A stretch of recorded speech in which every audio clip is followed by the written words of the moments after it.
We're actually recording this meeting now for prosperity and for a few other things.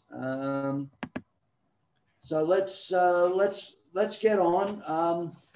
I'd like to welcome everybody tonight. I hope everybody is safe and COVID-free. Well, we know somebody's got COVID, but hopefully they're not suffering and they'll get vaccinated and it'll head things off. It doesn't get any worse.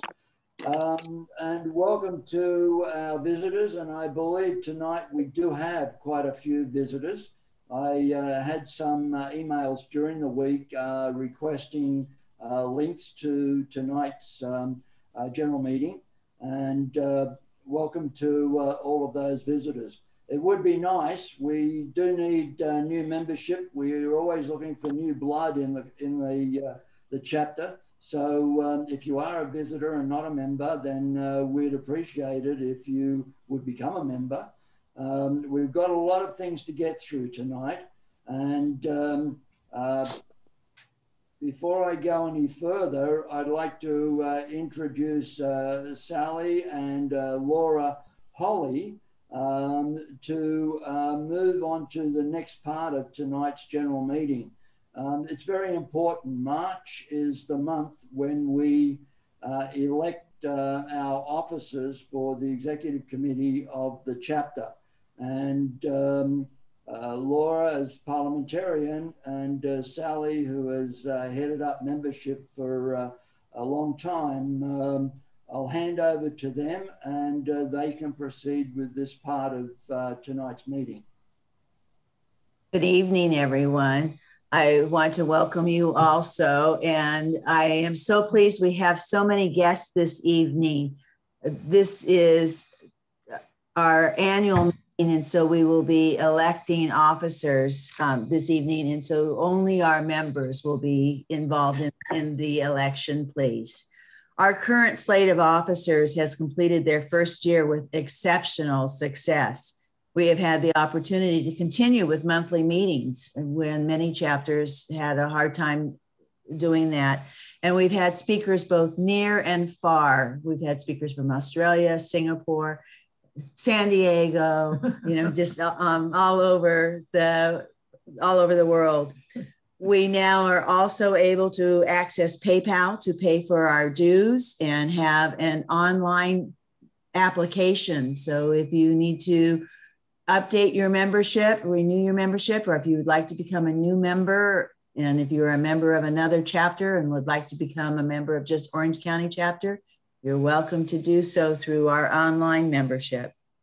Tonight, I would like to present the slate of officers for re-election for a second year. And those officers are Chair John McNeil, Program Chair Ty Tessere, Secretary Martha Haber, and Treasurer John Marcelino. Now, according to Robert's Rules of Orders, we can also take nominations from the floor, or in this case, from the screen. So, does anyone have an alternate nomination for chair?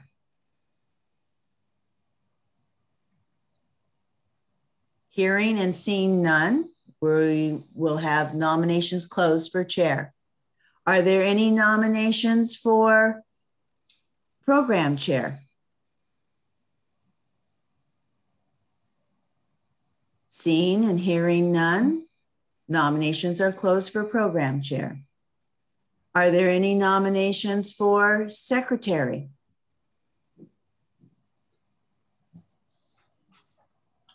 Seeing and hearing none, we'll move on to treasurer. Nominations are closed for secretary. And are there any nominations for treasurer?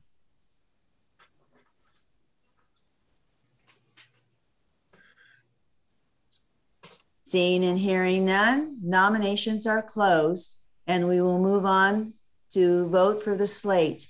Now, there are two ways. A lot of folks have their videos off.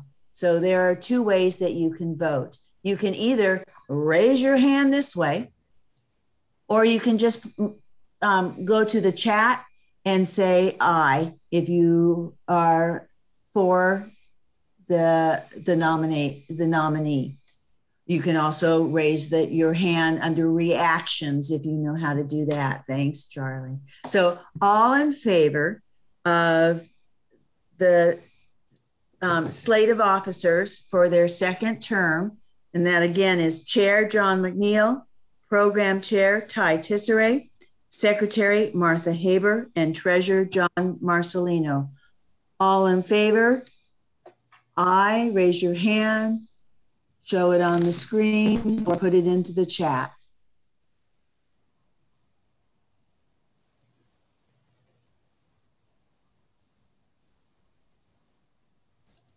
And just keep your hands up for a few minutes, folks, while I go through all 4 screens that we have.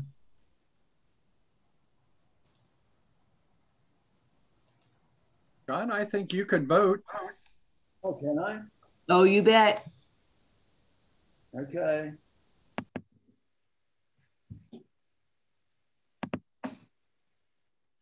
Okay, and then thank you. All opposed? Excuse me, everybody, take your hands down.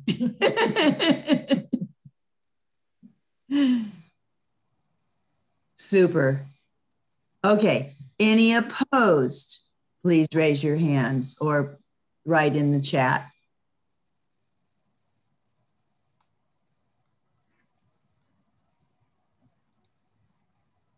Fantastic. Well, I see that there are no opposed. So I would like to congratulate John, Ty, Martha, and John for their superb job this past year. And we look forward to another year of wonderful programs and leadership and keeping us all on track and keeping us financially sound. So thank you very much, everyone.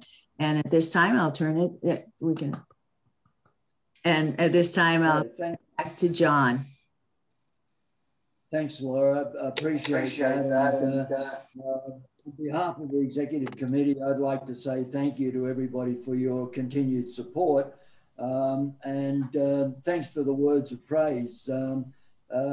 There's no way that we can say that it wasn't a tough year, but we've got a superb committee and we have absolutely fantastic membership that have skills over and above what I would have expected for a club like, or for a chapter like us to possess. But it's through the hard work of people like Frink, and I got to give recognition where it's deserved. Frank Wagoner and Laura Kemp did an outstanding job last year under extremely difficult circumstances, and were able to pull off an alternative plant sale, an internet plant sale, in lieu of green scene. Kudos goes out to those. And then behind the scenes, there were quite a lot of people that have internet skills that I will never possess, but we are fortunate enough to have these people on board that are able to make up programs that facilitate plant sales, and also help us to get out into the social media through Facebook and through our Let's Find Out YouTube series, and in many other ways. So it's not just the executive committee that organizes and pushes and moves and motivates, but it is the support that we have from the board and membership. So thank you to everybody for your support. I've got something else that is good news. We are continuing on with our plant sale. It won't be green scene because it won't be at the Arboretum, but we do have a venue, and the venue is quite good and it's convenient. It is up off Newport Boulevard and 17th Street in North Tustin, and it used to be called the Christmas Tree Lot. But there is, Martha, help me out here. There is a farmer's market there, I believe, at the moment. Montecero Farms leases. Montecero Farms, that's it, Yeah. Laura. Yeah, they lease the land. Okay, and they have allowed us to utilize part of the car park area, and we are going ahead with our plant sale. It won't be internet, but it will involve the internet. So please stay tuned to Facebook, stay tuned to our website, stay tuned to all of the social medias for updates. The other thing that we do need to do is we need to get a list from everybody who will donate plants to the plant sale. Don has reached out to us to try and get an inventory list to him as soon as possible so that we can build the inventory and put that on social media so people have an idea of what's available and we can sell. Basically, everything that we've got available, we can sell, and it will go, because we've heard from nurseries like Laguna Hills Nursery, Gary. He's said the last year was incredible. He said he basically sold out of just about all of his veggies and all of his fruit trees and everything else. So people are moving back into their backyard because, you know, they're still stuck at home somewhat or working from home.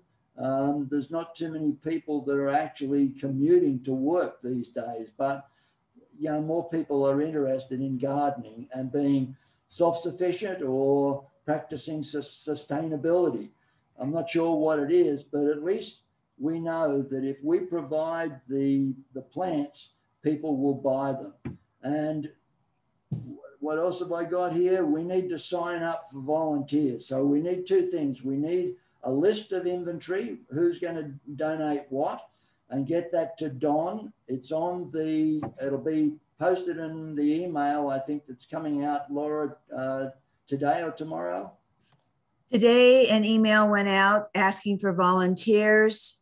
I see that in the chat, the inventory link has been dropped. Is that also available if you go to our website to be able to input the information, Robert?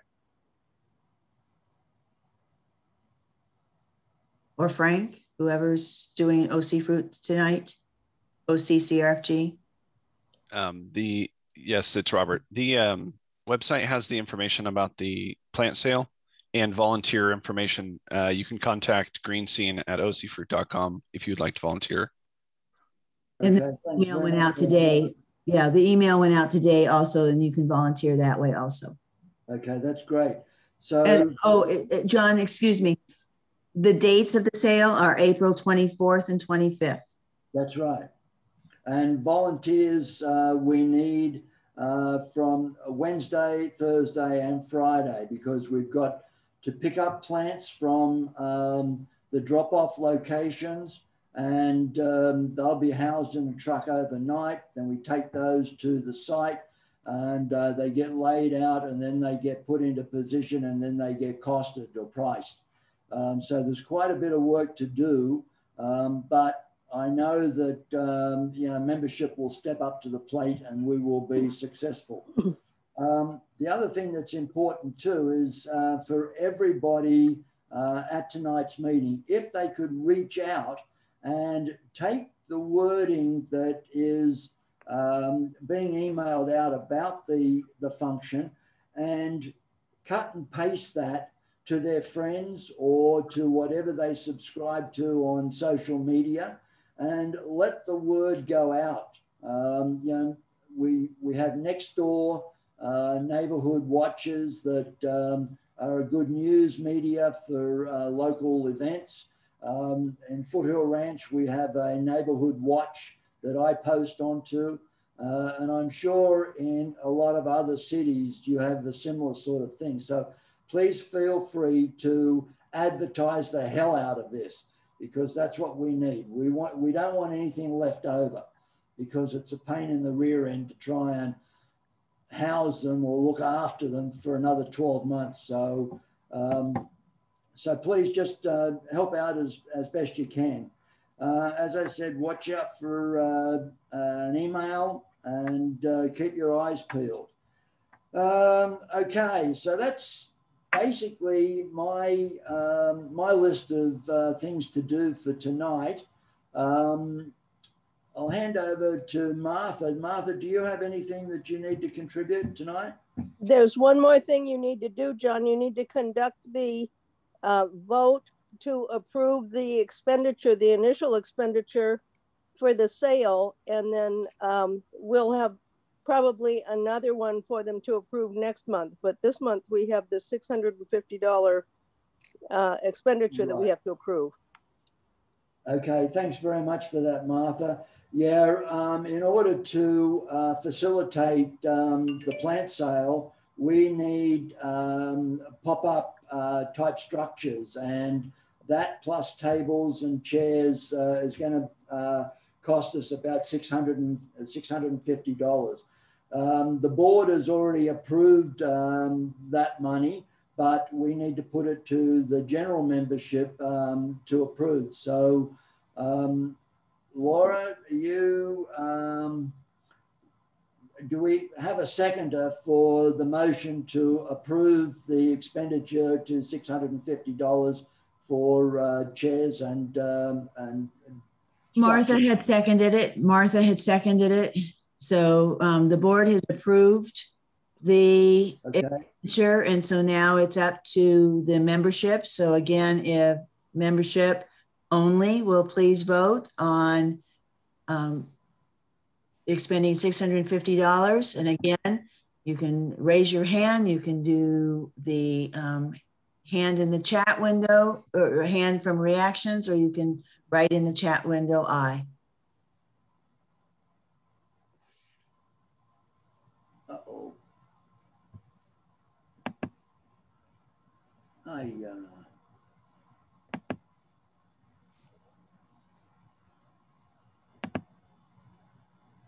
Those, everyone, please take your hands down.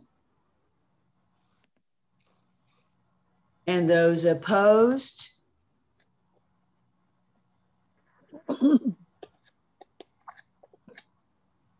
The motion is carried. Okay, good. Thanks for the reminder, Martha.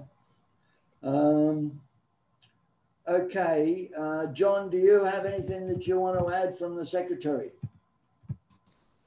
From the treasurer? Yeah, no, I have no news to add. Okay, so everything's good. The books are okay, and we're moving ahead. Right. All righty. Well, without further ado, I'll hand over to Ty, and Ty can introduce our speaker, and we'll move forward. And thanks very much. I appreciate your patience, Greg, and yeah, we just had some formalities that we had to get through.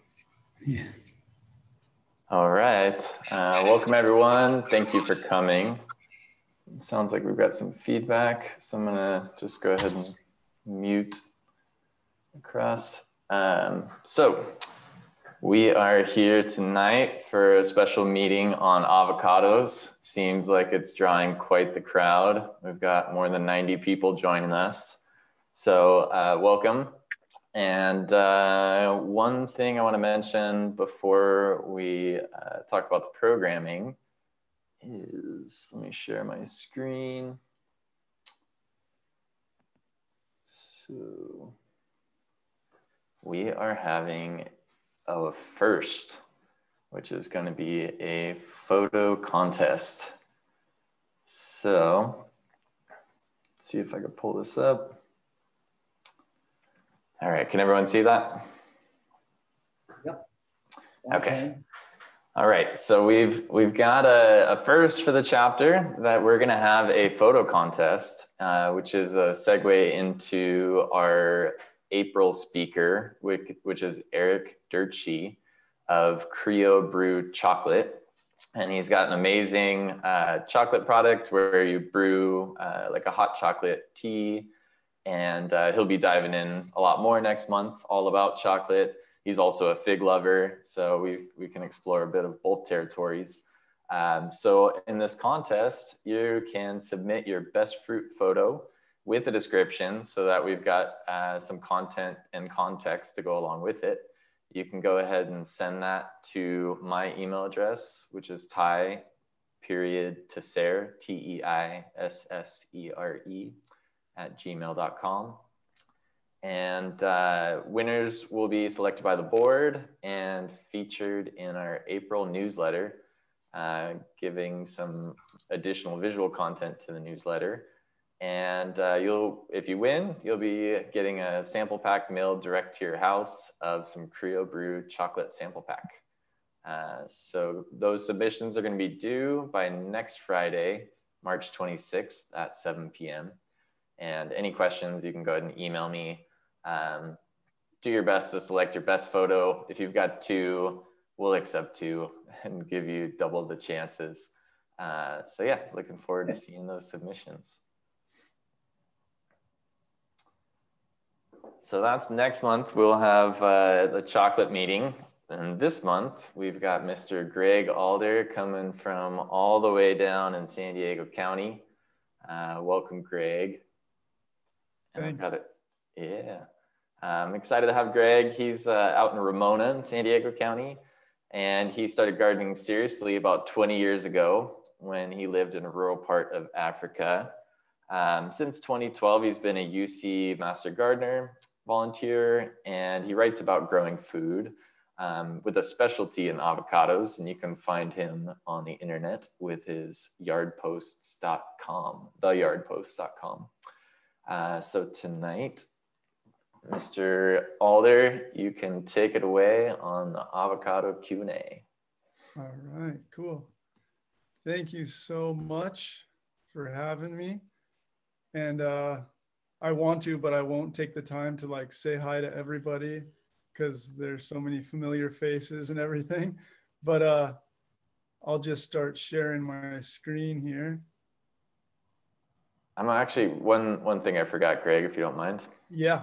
You can go ahead and start sharing a screen if you'd like. I'll just kind of do some Zoom housekeeping. So with the program tonight, we're going to be doing a focus on Greg's presentation with the Q&A that he's received through his yard posts. And we will have time for you all to bring your own questions, and we'll have an intermediary period where we engage on that as well as towards the end. And Denny Luby also was willing to be a participant in fielding and maybe even having some banter back and forth with Greg and Denny on Avocado Talk. Now, if you want to chat, you're welcome to write something in the chat window. You could send it to everyone. So when you do have questions that come up, we'll bring those up as appropriate. And we can even allow unmuting during specific periods if you'd like to, actually speak your question. And on the bottom of your screen, there's going to be the chat window. Sometimes if your Zoom program hides it, there'll be a button that says more with 3 dots at the bottom. And usually you can find the chat window in there.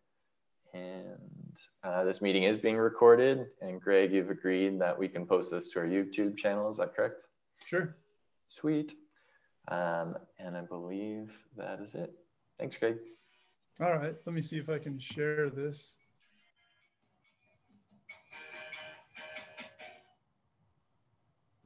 Sorry about that.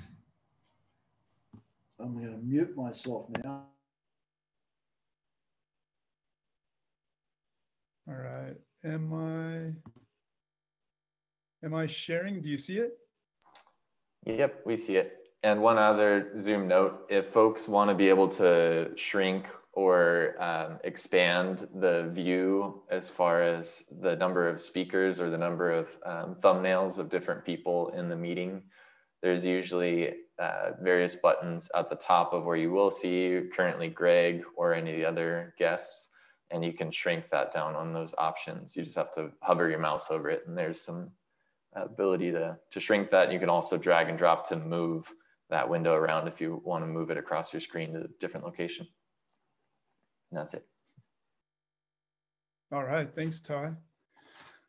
Well, I'm excited. Anytime I get to talk about avocados, it's so much fun. And I think my wife thanks you in advance, because that means she doesn't have to hear about avocados tonight. And it's so I wanted to do like kind of like a frequently asked questions thing, but then include your questions also. But then I thought that I should narrow it down, and so the theme or themes I've chosen were just the timely things. So this being March, like what's happening with avocado trees and what can we do with avocado trees, and which varieties can we eat this time of year, that kind of thing. So that's my idea. And what I'd like to do is just go through a handful of questions and then take questions from you. I'll try to go fairly fast, and that way, if you want more detail about something, or if a topic piques your interest, you can ask more about it. So maybe I'll try to get through these questions in, like 20, 25 minutes. And then I have a second handful of questions that I'll do after you get the chance to ask some questions too. So it's just not me talking alone for like an hour. Okay, so those are the questions. Rather than read them to you, I'll just get started with the first one. This is maybe the most frequently asked question. Do you need 2 avocado trees to get fruit? It's a funny question to me, because there are so many examples that give you your answer. Here's one. This is a big old fuerte tree in Glendora in LA County, and it's a lone tree. Like there's not a different variety avocado tree or another avocado tree within at least a block or two. That's what I'm calling a lone tree. So this is a lone big old fuerte that fruits like crazy, has a bunch of fruit. Here's another, actually a lone fuerte, a much smaller fuerte that fruits like crazy. And I haven't been able to find another avocado tree within a block or two. This one is down in National City, just south of San Diego. This is another one in Glendora in LA County. I grew up in Glendora, so a lot of these photos are taken in that area, even though I'm living in San Diego now. And there will even be a few photos from Orange County and Ventura and Santa Barbara.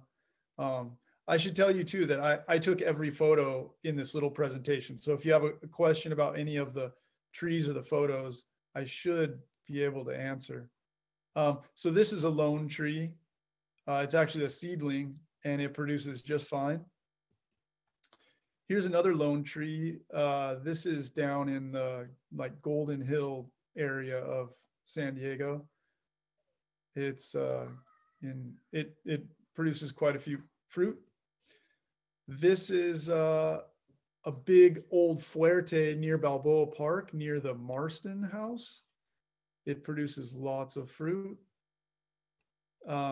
This is a big old bacon, and it's actually not a lone tree technically, because you can see behind that tree there are 2 other trees. They're all bacons though, so at least it doesn't have another variety nearby. And those are my kids helping me pick some fruit, I don't know, 5 years ago or something. So this tree is up in Carpinteria. It's a lone Hass tree that produces very well. This is another Hass tree in Carpinteria where there's not a nearby avocado, produces lots of fruit.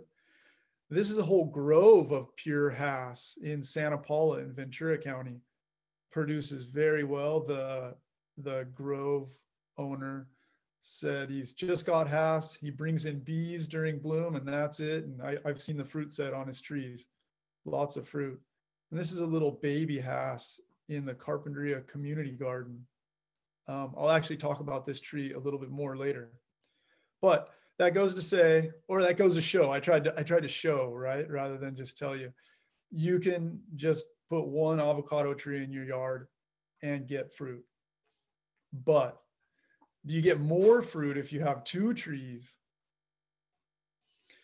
This, yes, maybe, usually. They've done lots of studies on the cross-pollination opportunities and the yield advantages of planting different types of avocados together. And the short of it is, usually if you have more than one avocado tree planted next to each other, you get more fruit. Not always, especially if you're close to the ocean, it tends to have less of an effect. But if you're inland, the studies done farther inland have shown an increased yield. So what if you want to plant two? Which two should you plant? These are just two trees in my yard, and it's a reed and a lamb. Would that be a good combination? Well, not the best combination because they're both A-type flowers. And I'll talk a little bit more about the flowers in a minute, but ideally you would get two avocado trees that have different flower types, an A and a B. So instead of a reed and a lamb, maybe you could do a reed and a charwill, or a fuerte and a lamb.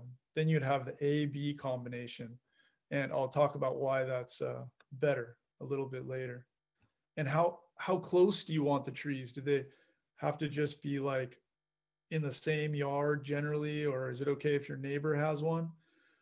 The closer the better is the short of it. If you ever watch bees fly, in general, they don't fly and feed on a few flowers on one tree and then fly 100 feet over here and feed on a few flowers of another tree.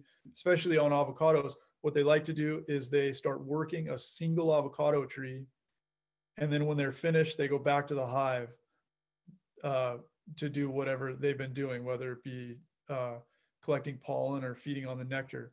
They don't tend to hop tree to tree. So the closer you have the trees together, the more you sort of fake out the bees that they're just working one tree, and then they go and they're able to pollinate the flowers better. How close can you get the trees? Well, you can even plant them in the same hole. This is a tree where, well, it's not a tree, it's two trees, and it's just been planted in the same hole. Actually, I'm lying. This is actually not two trees, it's three trees. You can, in fact, you can see a little bit of the third trunk behind the trunk on the left. But that's close planting, right? You're going to get a lot of cross-pollination there. Another thing you can do, which is a little bit more advanced, but hey, you guys are the California rare fruit growers. This is an advance for you, right? You can graft in a pollinizer branch to a tree. So this is a little quote taken from the 1988 California Avocado Society yearbook. I'll just read it to you. Into some Gwen avocado trees, we grafted in bacon, fuerte, and Witzel branches. A year after the initial grafting, some pollinator branches flowered. The controls, in other words, the trees that didn't have any pollinizer branch grafted in, averaged a stingy 49 fruits per tree. Witzel averaged 65 fruits per Gwen tree, bacon 81, fuerte 92. These very preliminary results suggest that a successful graft about doubled the Gwen set in that particular tree. So some years back, I even tried this myself. I put a I put some Pinkerton branches into a Fuerte tree in my yard. And what happened was kind of funny, because I put 2 Pinkerton branches in, and they both flowered a year later, and they set oodles of fruit. In fact, I should have removed the fruit off of, at least most of the fruit off these branches, because one of them died because I let it set so much fruit. But that showed me, well, yeah, that's, I mean, the branch was no longer than my forearm, and it set like 4 or 5 fruit a year after grafting.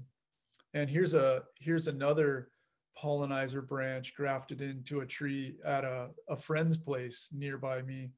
He actually grafted in a B type into his reed tree, which is an A type. And he found that little pollinizer branch that he grafted in there had set like 5 or 6 avocados on it. The idea was, of course, you're providing pollen for the big tree, but of course it goes both ways, right? And here's another idea. So this is a Hass tree in my own yard, but what's going on here is something an idea that I stole from a farm here in San Diego County, where what they do is they plant 3 trees in one hole, different B-type pollinizers for their A-type trees, like Hass, Lamb, Gem, and so on. And so the reason they plant 3 B types is because you'll find that every type of avocado flowers at a slightly different time in general, but it also flowers at a slightly different time every year. So they sort of hedge their bets by planting 3 different pollinizers. They used Bacon, Edinger, and Zutano. So I just copied them, and I did the same thing. You can't see it very well, but on the left of the photo is not Hass. It's actually my sort of second tree that's right adjacent to it, and it's got Edinger, Bacon, and Zutano grafted on, and their function is to provide pollen for the Hass tree. Is it working for me? I don't know, because this is going to be the first year that those branches flower. So it remains to be seen, but it works for their big ranch. So maybe it'll work for me too. When's the best time to graft avocados? I think of March. I mean, you can technically graft avocados any month of the year, but the easiest time with the most success, especially when you're grafting outdoors, like we backyard growers do, March is like an ideal time. You might want to collect your budwood a little bit before March, because everything's already maybe blooming or leafing out now. But in terms of grafting, March is my favorite time. I find it the easiest time. Okay, so on to flowers. How many times, the question is, how many times does each avocado flower open? Avocado flowers are so different from every other flower that I'm aware of. A couple differences are, well, the main difference is they act either male or female, and they do so at different times because they open 2 times. They open first, and they're acting like a female, which is what you see in the top photo. Then they close, and they open later. It could be later that same day. It could be the next day, depending on the type of tree. But the second time they open and they function as a male, which is what you see in the bottom photo. So what does that matter? Well, it matters in a couple of ways.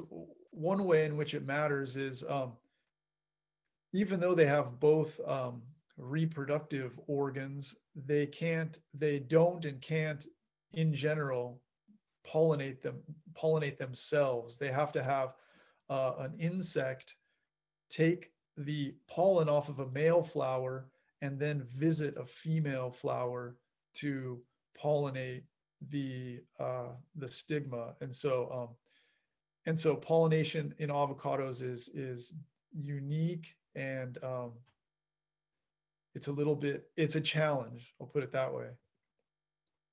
So as I said, how do the avocado flowers get pollinated? By flying insects. People mostly think of honeybees.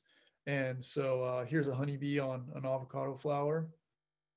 And there's some honeybee hives. How many honeybees do you need to have visiting your avocado flowers in order to get a lot of avocados, a lot of fruit set? This is just something that this is some research by Gadi Sham, an Israeli researcher,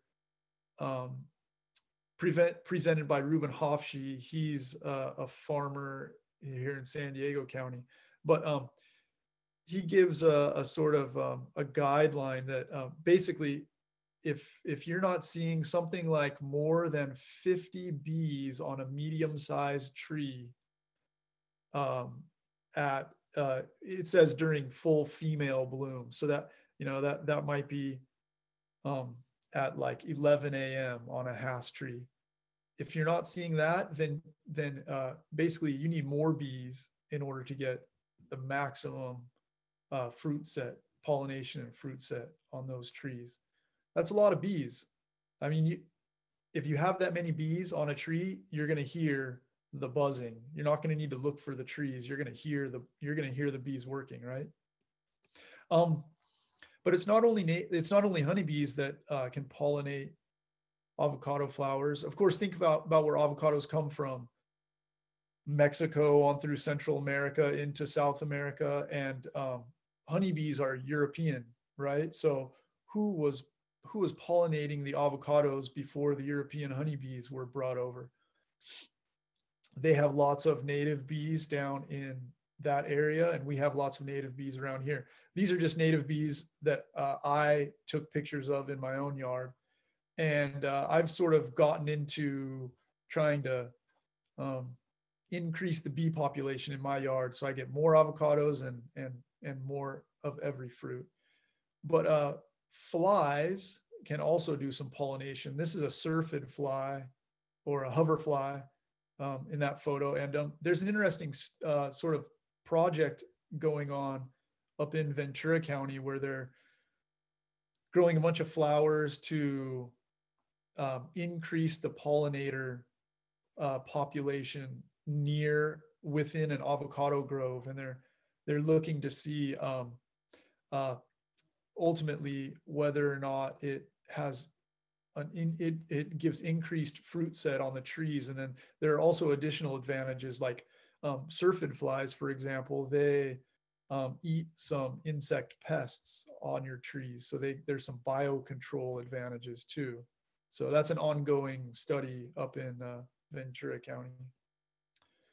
This is just my yard and the different. I just try to plant flowers near all my trees, and I've got a dedicated flower patch that you can see on the right. And then on the top left, those are just broccoli plants that I let go to bloom and don't remove until the bees have had their fun, because bees just love the pollen of any plant in the mustard family. So, should you remove flowers or fruit from a small tree? This is something that's especially important for, so it's timely, right? Because I imagine if you have a small tree, it's if it's going to bloom, it's blooming or about to bloom right now. That little tree on the right is an edronal, and it's blooming, but look how small it is. It's only like waist high. So should I let those flowers bloom? Should I let the tree expend energy and let it bloom? And if I do, should I then remove some of the fruit, or should I just let it hold as much fruit as it can because I want avocados. Um, some specific varieties of avocado are especially precocious, and they're too precocious for their own good sometimes. Gwen, Gem, Lamb, and even Carmen can be like this.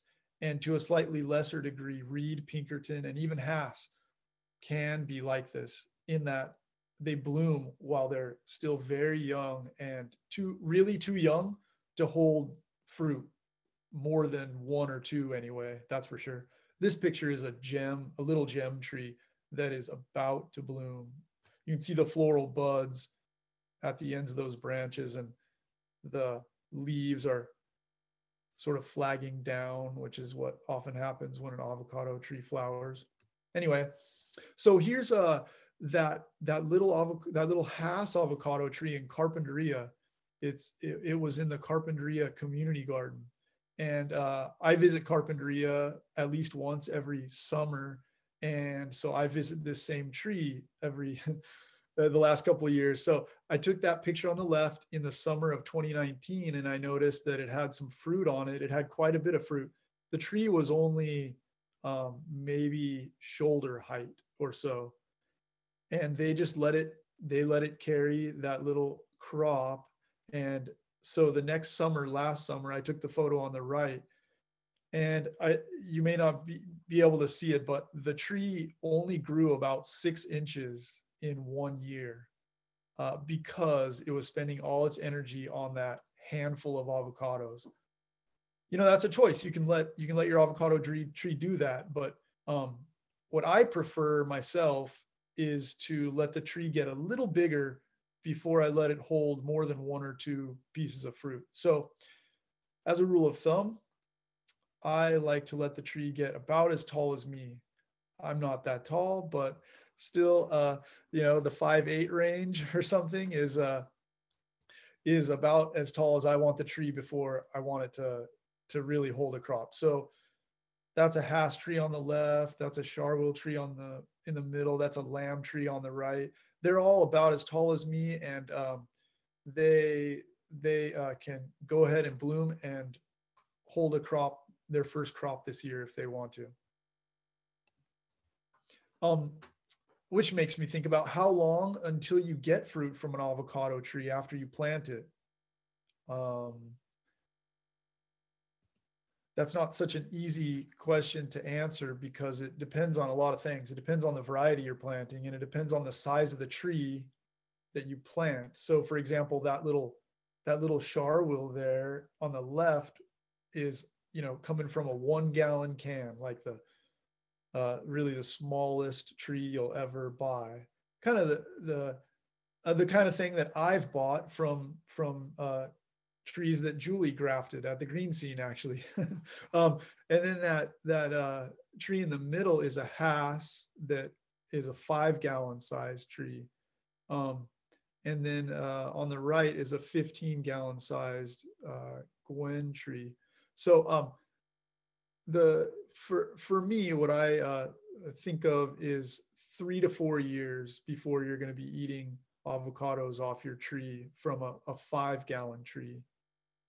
It might be sooner, but probably you're only going to eat 1 or 2 any sooner than that. You might get a real crop. For example, that 5 gallon Hass in the middle there is the Hass that I've actually shown you a picture of today earlier. But we ate the first crop off that tree after 4 years in the ground, but it was a real crop. It was 73 avocados. So if you're just going to get some fruit in the 2 or 3 year range, it's probably going to be a far smaller crop. But 3 or 4 years is usually about how long it takes for a 5 gallon tree. Hey, let's take a break. And are there any questions so far? I will say before that tree on the right with my son standing next to it is the little baby Charwil right there on the left that was planted in 2018. So that's what that tree looks like today, ready to hold a crop. So that's 3 years till it sets a crop, 4 years till you're eating some fruit from a 1 gallon can. That's, maybe roughly average. Okay. Ty, any questions? There are a couple. Let's see. One was if wind can pollinate avocados. Yeah, that's a good question.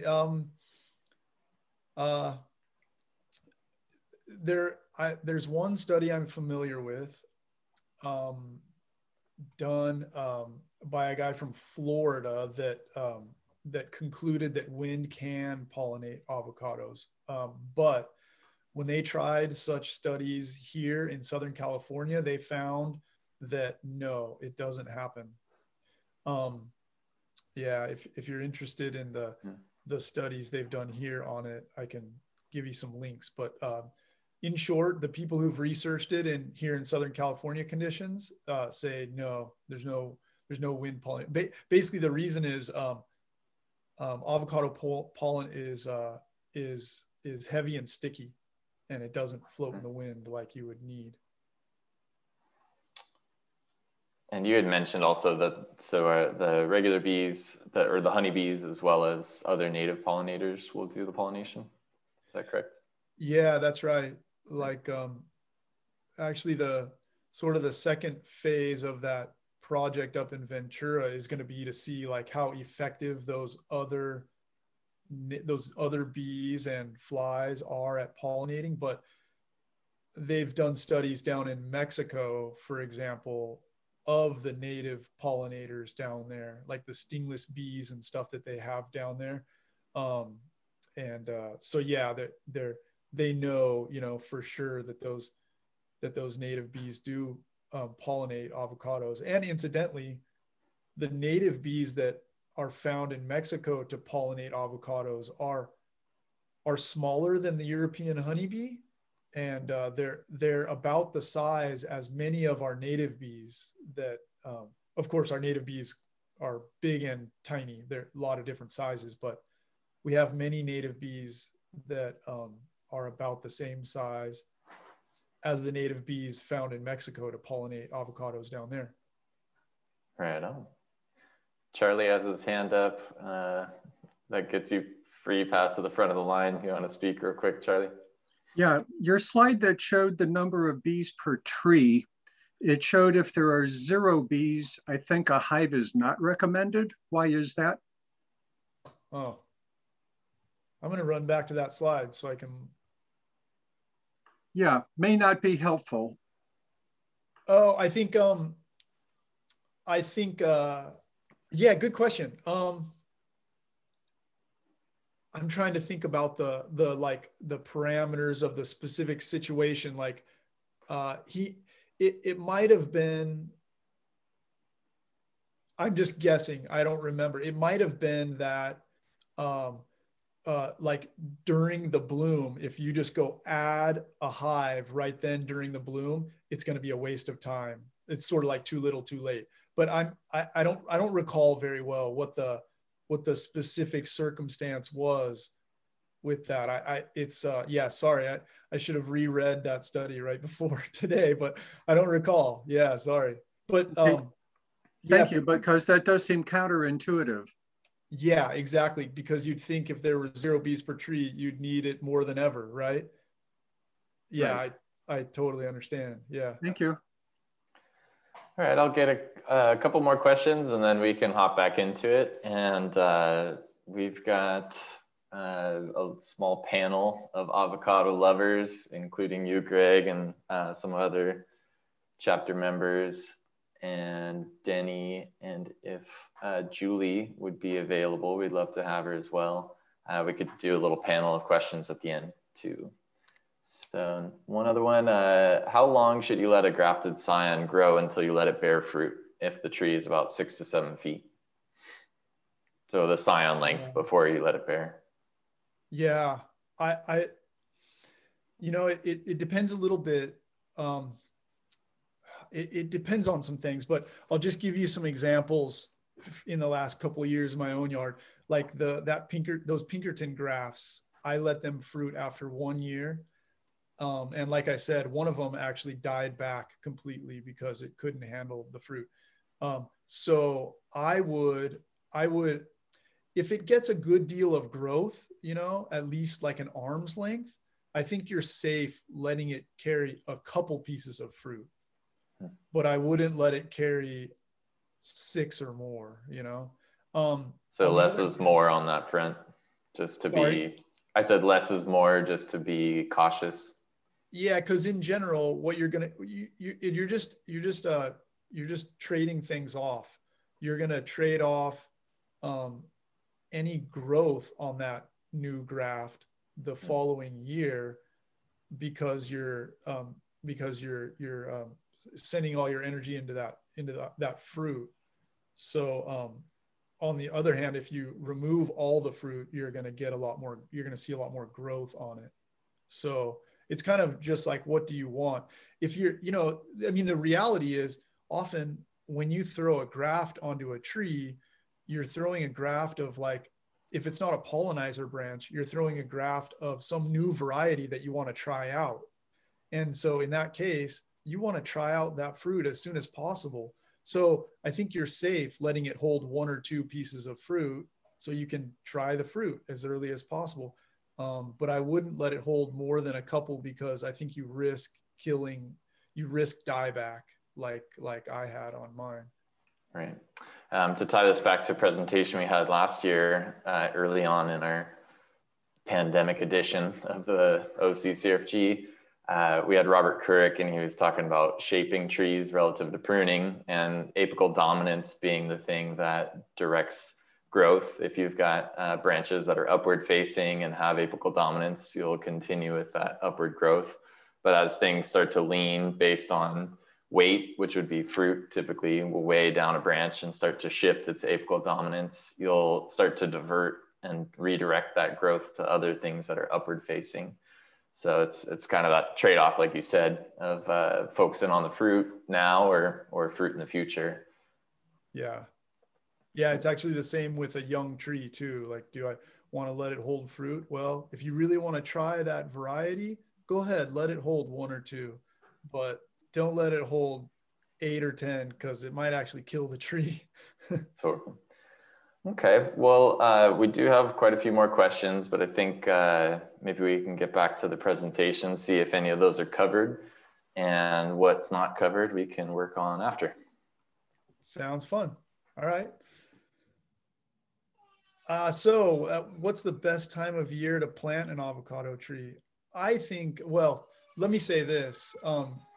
You can plant an avocado tree any day of the year in most parts of Southern California. Like, especially if you're close to the beach, plant an avocado tree any day of the year. I'm inland. If you don't know Ramona, where I am now, it's a little bit cold and a little bit hot. And so in terms of optimal times to plant an avocado tree, March I find to be the best month of the year. So right now, plant an avocado tree right now. The reason being, the threat of any damaging cold is done. Even though we had a little light frost in my yard yesterday morning, but it's not going to damage an avocado tree. And you don't have to deal with the summer heat. You know, you plant in July or August, and it can be, you've got to be very careful about how you water a new avocado tree if you plant in the summer inland. So March is ideal, but if you're close to the beach, it doesn't really matter. You can plant any day of the year. I like this one. Can I grow an avocado tree in bad soil? What does that even mean, right? What's bad soil? But what I mean is like bad soil for avocados. So this is an avocado tree I know very well. It's in a relative's yard, and it's in bad soil, or it's in bad soil conditions, I'll call it, for an avocado tree. Notice the loquat tree on the right doesn't care. It's doing fine. And out of the picture, there's an apple, bunch of citrus, pomegranates, peaches, just doing just fine. But this avocado is on its deathbed. This is bad soil conditions for an avocado. Avocados are the pickiest among fruit trees that I know of anyway. Here's bad soil for an avocado. It's got slow drainage. What do I mean by slow? You know, ideally, you'd want to be able to dig a hole, fill it with water, and have that water disappear out of the hole within like an hour. The hole being like 1 foot deep, 1 foot wide, something like that. That would be awesome drainage. If it takes more than 8 or 10 hours, you're starting to be in the danger zone. If it takes more than a day for the water to disappear out of that hole, you've got to really go to great lengths to be careful about how you plant in such slow draining soil. Compacted soil is also bad. Shallow soil is also bad, mostly because, I mean, avocados are actually pretty shallow rooted, but the problem is mostly that usually if you have shallow soil, there's some kind of impermeable layer or hard layer that will make the water just kind of sit there, and then you'll have your roots in soggy conditions sometimes. This is a friend's yard where he's got bad soil for avocados. But you notice there's a nectarine tree there, there's an apricot, and there's some other trees and there's that lavender that does not care. It grows just fine, but his avocados have died in that soil. And so I helped him plant some on mounds to try to give him a better shot. So this is one technique you can use if you've got bad soil conditions for avocados. Basically, give them an artificial soil environment to grow in. You build up a mound of soil. It can even be the native soil. You can also bring in some topsoil that's, you know, faster draining stuff. But anyway, you want it to be at least a foot high, more like 3 feet high if you've got really bad conditions, and 4 to 6 feet wide like this. And then in addition to that, you want to cover it with wood chips, adding some gypsum, which is calcium sulfate, adding something like 20 pounds of gypsum to the surface around the tree as well, has been shown to greatly improve an avocado tree's chances in bad soil, and very carefully irrigating. The danger is, see, the tricky thing about avocados are they both love their soil to be aerated, and they can't dry out. It's like this very difficult combination of needs. And so if you've got heavy, compacted, shallow, poorly draining soil, the main risk is your avocado roots are going to be sitting in saturated conditions for too long. Even if you water well, if we get a bunch of rain for a week straight, you can't do much about that, you know? And so, yeah, those are the things that you need to do to give your trees the best chance in such conditions. This photo on the right is a farm in Santa Paula where it's a clay loam soil, and this is how they've replanted some trees that died of root rot. You can see the mounds, the wood chips, they spread some gypsum, and they're carefully irrigating, and the trees are doing okay. The trees are also on a particular rootstock that's resistant to root rot. Can you keep an avocado tree small and fruitful? Yeah, you can. What's small? What's fruitful? Well, you know, you can go about achieving this in some different ways. You can try to plant a specific kind of tree that isn't as vigorous as other trees, such as a holiday. That tree there is a holiday tree. That avocado in the lower right, that's a Wurtz, also called little cado or mini cado or dwarf hybrid avocado, or I don't know, it's got all these other names, but it's originally called a Wurtz. It's also smallish for an avocado tree. Some other avocado trees that are relatively small and maybe not as compared to some varieties of avocado are Pinkerton. Pinkerton especially, it doesn't grow straight up. It kind of spreads a bit. So that's a Pinkerton tree in Carpinteria on the right, and that's a Pinkerton tree at a friend's place near me on the left. Very fruitful variety, as you can see.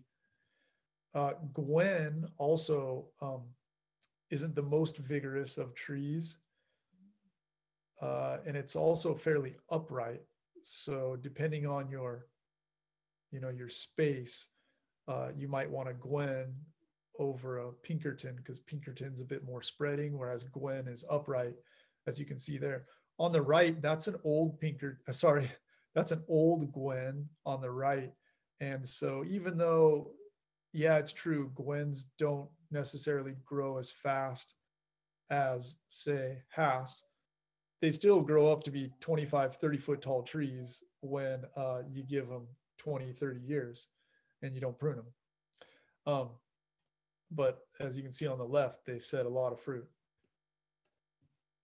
Some slightly more vigorous varieties, but varieties that can be kept somewhat down to size. Reed. This is a reed tree in my own yard, and it's at its mature size. It's only 8 years old, but I keep it to about 12 feet tall, something like 9 feet wide. I know you can keep them even shorter. I know people that do. Lamb is also another variety that you can, that's pretty easy to keep smallish. On the right, that's an 8-year-old lamb tree in my yard. And on the left, that's just the fruit set on a friend's lamb tree that's something like 6 or 7 years old. And the nice thing about lamb, it's similar to Gwen. It's actually a seedling of Gwen in that it's upright. And as it sets fruit, the fruit sets in clusters and kind of weighs the branches down and keeps the branches sort of tucked in instead of spreading out like it could. Anyway, gem's another variety that's pretty upright. So here's a gem tree on the right that's 3 years old, and it's got a little fruit under it there. Here's a gem tree that's 7 years old, and you can see that it's still fairly narrow and compact, even though it's 7 years old. For example, it's a lot smaller than the reed tree that I showed you that's 8 years old. Just as an example with gem compared to Hass, this is a farm in Ventura County that had planted Hass at 10 by 10 spacing, so 10 feet apart, all the trees. And they pruned like heck from about year 10 to 15 until they finally gave up, and they cut the trees down and top worked them to gem, because gem, they had found, is just so much easier to grow in a smaller spacing, in tighter spacing. But not to say that you can't keep a Hass tree down to size. You can very easily keep a Hass tree down to 12 or 15 feet long term. This is the Hass tree in my yard that I keep to about 15 feet. That photo on the left is my pruning that I did, I don't know, a week or two ago. I pruned a little bit more than usual because it's looking like it's going to bloom big time. So I wanted to kind of reduce the bloom a little bit this year so it doesn't alternate quite as much. Anyway, you can even do it to a fuerte. This fuerte tree is about 10 feet tall. Even though you can maybe see the trunk, it's got to be 30 plus years old. But they've kept it pruned to about 10 feet tall and 20 feet wide. It's got cool branch architecture too, if you can see under there. They've got it kind of propped up, and it's very fruitful. Here's a tree that's about 12 years old. It's the variety called Don Galogli. This tree's in Point Loma in San Diego. And the owner of this tree, she just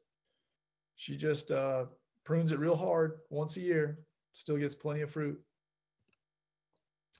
When's the best time of year to prune an avocado tree?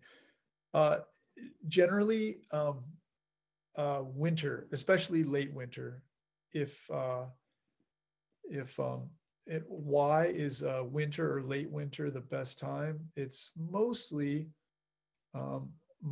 because avocados, the bark on avocados get sunburned so easily. So if you prune, especially like, I'm going to go back and you can have a look at that Hass pruning on the left. If I did that in the summer, there are a lot of branches that you can even see the bark right there. There are a lot of branches that are going to get scorched, sunburned in the summer.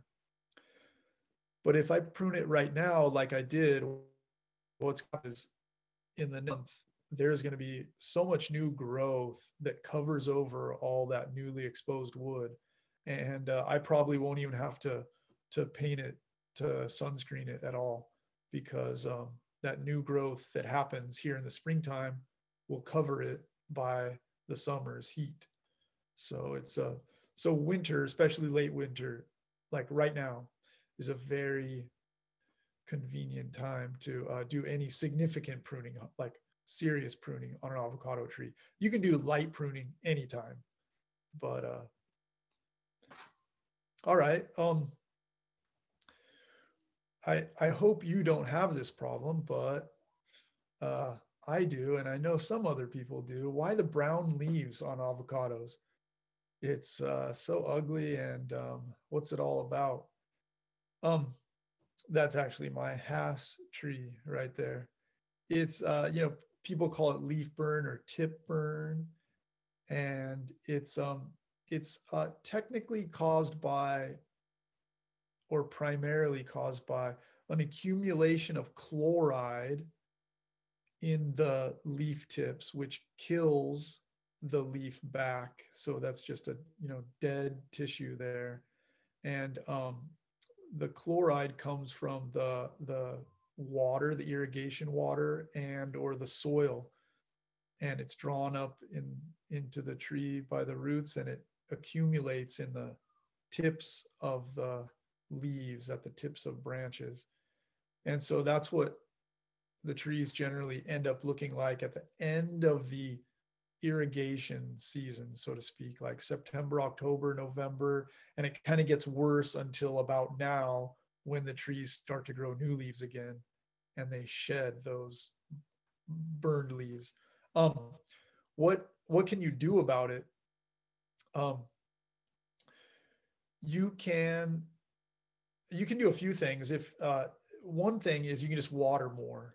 If you water more, there's some amount of leaching effect where the chloride that is building up in the soil moves down deeper into the soil profile with extra water being added, and the chloride is sort of leached below the tree's roots.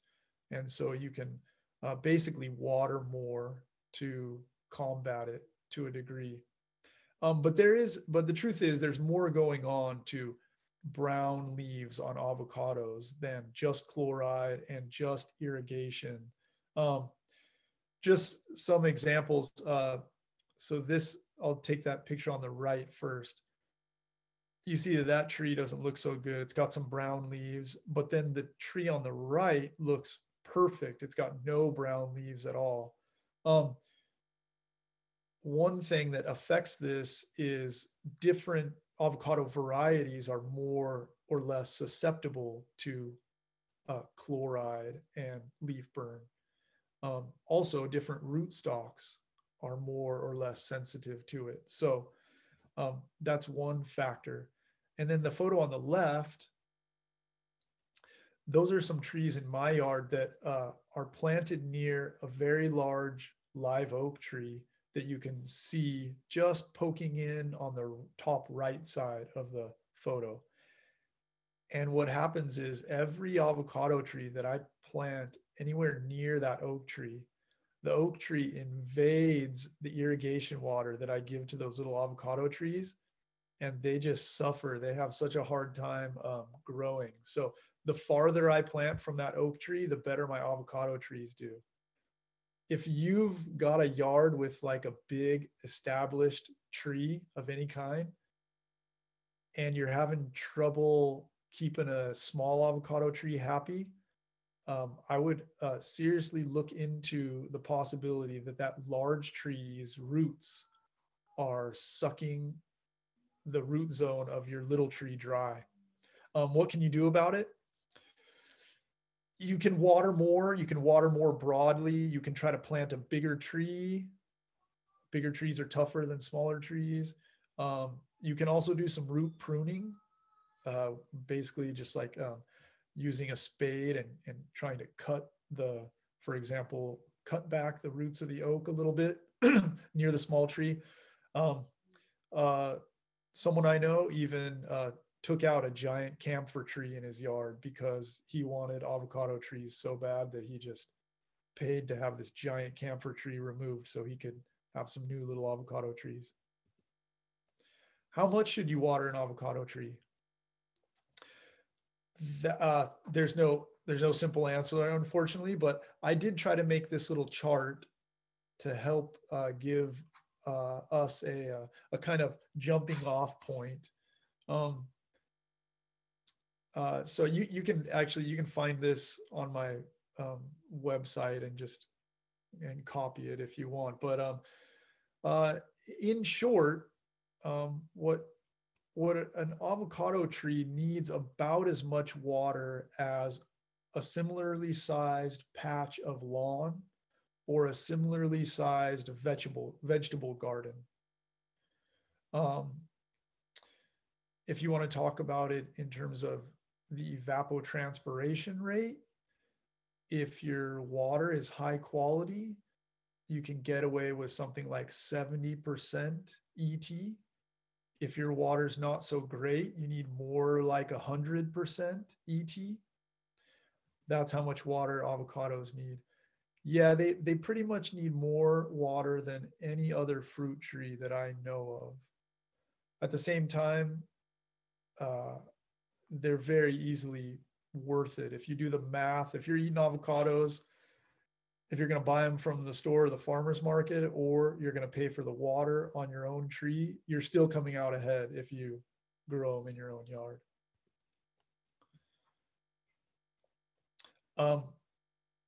So instead of brown leaves, why the yellow leaves on our trees?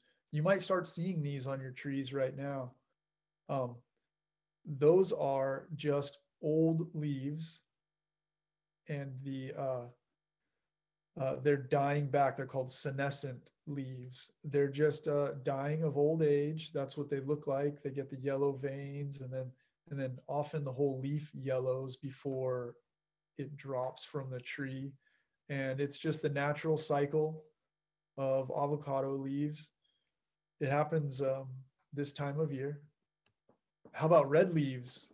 Why would you see red leaves on an avocado tree? Well, some varieties just have very red new growth. So that picture on the right is Zutano. Zutano has really, I don't know what color that is exactly, but that's the color of Zutano's new growth right there. And then that photo on the left is a seedling you know, an unnamed variety, but sometimes they're very almost, I don't know, what's that, maroon, purplish, a cool color like that. But it's totally natural. It's totally okay. And it's just what they look like when they have new growth. Some different avocado varieties don't have red growth at all, though. Some of their new leaves are a very like pale yellow or a lime green. So varieties all differ, especially the West Indian type avocados, they call them. Those generally have like a lime green colored new growth. Finally, I think this is my last little question: when to pick avocados? You know, this is like the time of year where we're sort of in the, I don't know, almost in the middle of like prime avocado season in California, or Southern California at least. And so maybe you have a new tree, or your friend has a tree and you're not sure when to pick it. I made this little harvest chart. It's basically accurate most of the time for my neighborhood anyways. You know, it might not be perfectly accurate for you, but it's pretty accurate for most of Southern California. So for example, here in March, you're still picking Fuerte, Edinger, maybe Surprise, kind of the middle, still early-ish middle season of Surprise. Pinkerton, still good. Jamboyce, Charwill, Hass is just starting to be good. Gem's about to be good. Anyway, so you can use that chart. But if you don't know, maybe you don't know the variety or something like that, you can get a sense of when an avocado is starting to be mature and ready to pick based on a couple things. One is just the shininess of the peel. That right there on the left is a lamb avocado. That photo was taken in February. Think of it as being taken right now. Lambs, they're big in February, but they are not ready to be picked. You can see the shiny skin. It's also green. When lambs are mature, their skin will dull. So you can see that those avocados on the right are not shiny, but they'll also blacken. So some avocados conveniently blacken for you to tell you that they're mature. Hass will even do that, and lots of other ones. So those are a couple ways to see, to give you a hint that the avocado might be worth picking. There are so many varieties to try. I think this is my last slide. So before I quit and take some questions, I just want to say thanks to everyone at the Orange County, California Rare Fruit Growers for everything you guys have done for avocados in my own life, Southern California, and the whole world, because of your work propagating varieties for the green scene with the variety collection at the Irvine South Coast Field Station and everything. You guys have an awesome group of people. Julie, I bought some of your trees, and I appreciate all of the things that you guys have done for avocados for all the rest of us. And if you do want to talk to me more about avocados, feel free to visit my website, and I would love to talk avocados more. Now, Ty, let's do questions, if there are. Yeah. Thanks so much, Greg. That was awesome. Yeah. Yeah, so we've got so many questions. You had your own list, and now there's even more. Yeah, so where to start? I think the number of them, I'm trying to figure out how we want to coordinate this. What do you think, Greg? Because I know Denny's available. Julie, would you also be available to do a panel? Yes, yeah, sure. Okay, great. And Denny, are you there? I'm here. Okay, so maybe across the three of y'all, do you want to, we're probably gonna have to go at a reasonable clip to get through some of these questions, but if someone feels most compelled to answer a question, feel free to chime in, or any other ideas you guys have on structuring it. I'm open. That sounds good to me. Ty, could I stop sharing my screen so I can see people's faces now? Yeah, for sure. Okay, I'm gonna do that. No problem. While you're doing that, I do want to remind folks, and I'll do a quick share on mine. We've got the one mention of the photo contest. If you guys, this is Greg's website. If you'd like to do the photo contest, submit an email to me at ty.tessere, T-E-I-S-S-E-R-E, @gmail.com. It's in the chat window. You can win one of these sample packs of Creo Brew brewed cacao. It's a coffee-like brew that you can use in a coffee maker or in a French press. And we'll be sending 3 of these to anyone that submits a winning photo that the board will select, and write a short description with the photo. So that's all I got on that. Before you go further, guys, I just want to make a note. We got up to 100 viewers tonight. So, that's pretty close to a record. Greg, so you're popular. Cool, that's great. Yeah, that's fun. I'm glad to hear so many people like avocados. That's great. All right, I have the first question. I'm gonna just interject in here for all 3 of you guys. How many avocados do you eat a day? About a half. A half. Denny, what you got? I have had to buy them this last year, so I'm less than 2 or 3 a week. Okay, Greg, in the season, what are you eating? Yeah, I don't, it depends a lot on what I have, but I tend to eat at least 1 a day if availability is there, you know? Yeah. There we go. I think I agree with them. It depends on what's available. Yeah. Right.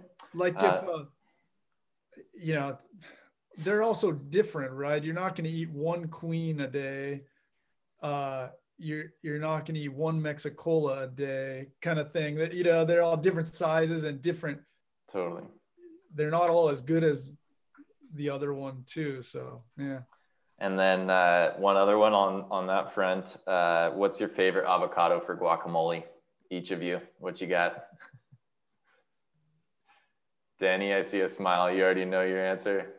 No, I don't. I've been asked this many times. Well, I guess all of us have. The Mexican avocados are very watery, and I don't think there's anything you can do about them. But just to eat them on a sandwich or with a little salt on them, they're a good avocado. But right now, I just picked some Zutano a couple of weeks ago from my backyard, or probably a month ago. And when I can get to them before the rats, I'll eat them like that. And they do have a really good flavor, even though they're mostly Mexican. I like Zutano.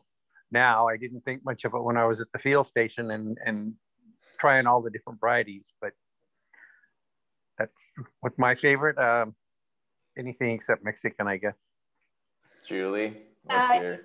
One 4th of July, I guess it was 4th of July, I made a big guacamole out of a variety that does not oxidize. And that was great because it sat there all day and did not oxidize. It was, I can't think of the variety right now. But then one year I made a guacamole and everybody was bragging on it. And I realized I'd made it with 100% charwil. And I never had so many brags on a guacamole. It was the charwil avocados. The winner. Greg, what do you got? Yeah, I've had some. I once had some very good charwood guacamole too that someone else made, but it was just awesome. But I think when I make my own, I think I like Fuerte for guacamole the best. Well, of course, it depends on what time of the year, and Yeah. Fuertes can be just fantastic. Right on. Okay, well, I'm going to dive into some questions from the members and the audience. Let's see. Someone has a question about time from first flowering to eating the fruit. Any quick response on that? It all depends on the variety, right? Right. Right, a Guatemalan, 18 months. Something like Hass, a year and a couple of months. Okay. Depends. Mexican, you can do it in 8 or 9 months. Depends on the variety. All right. Any opinions on the green gold avocado from Hawaii? There's a question. But I had green. Yeah. I had green gold in Hawaii. It was very pasty, very I don't like overripe Fuerte. They get very pasty also. And the Hawaiians, I was there with, or all the people I was there with, thought it was a really great avocado. So it's different taste. I've heard people say that it's really nice though. And it is one of the highest oil contents, I believe. I think so. I never liked it because it was just too greasy. Okay. I like how we're pacing this and that everyone's just jumping in as they feel appropriate. So we've got one, how often and what should I feed my avocado trees? They're claiming that it's not very they're not very healthy, the trees. Yeah, response on that. I think Greg covered that pretty well. Yeah. I have read some of that. Some people say don't give them any more nitrogen once you get them to the size you want. They get almost enough nourishment from the leaves that they drop. Unless you're taking a lot of avocados, then you want to replace the P and the K, but not the N. Okay. I want to throw in something. I was just reading, I can't remember where it was, and they said things that you don't feed the pets, and it said don't let your animals eat avocados. And when I have a bunch of seeds here that are, they're kind of full of, they're not very clean, the next morning they're all clean and shiny. Our cats take care of it during the night. And there's been a lot of healthy dogs out in fields, and the coyotes love the avocados. And I don't understand why. I'm always hearing that you're not supposed to let animals eat avocados. It affects their kidneys. And so they might have really healthy coats and they look, they look healthy, but internally it's affecting their kidneys. Oh, thank you, Laura. You're welcome. Yeah. I just wondered that because I've heard it so many times and I thought, well, I've seen so many animals that liked avocado, like my cats, but now I know. Greg, did you cover the pros and cons of staking trees? I don't remember if you covered staking. No, I didn't, but yeah, I mean, it's not really a pros and cons thing. It's more like if you need to stake an avocado tree, you have no choice. Because if you get some avocado tree from the nursery that has been taped very tightly to a nursery stake for its whole life, and then you take that stake off, that tree's just going to flop and break in half. You don't have a choice. Same thing if you let a young little tree set fruit, you've got to stake it up, or that fruit's just the next wind is going to rip it in half. So it's not really a pro and con thing. It's more just about how to do it and how to sort of wean the tree off the stake eventually. And I did write a little post about it on my website, and I think I did some video too, because there's kind of a lot to it. There's a lot of little things to think about, and every tree is different according to just how tapered the trunk is, how top heavy the canopy is, and all of that. So, okay. If in any of these questions you have a reference point already on your website with either a post or a video, we can maybe direct folks for further investigation on there, because we do have a lot of questions. So yeah, that'd be efficient ways to go through it. Can I just ask, because that was my question. I just want to make sure that I understood. You would rather stake a tree that you got from the nursery that's kind of spindly, as opposed to pruning it so that it could stand upright and letting it grow from there. Right. Oh yeah. So I see, if you're talking about those two options. Yeah. You know, I used to, for a little while, I went with the pruning direction, and I since regret it a little bit. I now am more inclined to just get a tall, stout stake and train that long thing up the 10-foot stake. Because, yeah, just because what I found is it doesn't really work that well. Like, for example, that Gwen tree that you probably don't remember, but I showed a Gwen tree in that video that I did that. I cut at least 3 feet off the top of that Gwen, and it still is the floppiest thing ever. Same with the Surprise. The Surprise is another floppy kind of tree with poor branch architecture. If you don't, you can't just, I tried to prune the top off of a Surprise for years, and it still couldn't stand up on its own. I still had to stake it. So I thought, why didn't I just put a giant stake on it in the first place? And never, yeah. So I'm kind of more inclined to just putting a very thick, tall stake on a tree rather than trying to cut a lot off the top. Yeah. Right on. Does anyone have a preferred grafting technique? I know all three of you guys are prolific grafters. I change every once in a while. I've changed now more from a cleft to a splice graft, and I find about the same amount of success.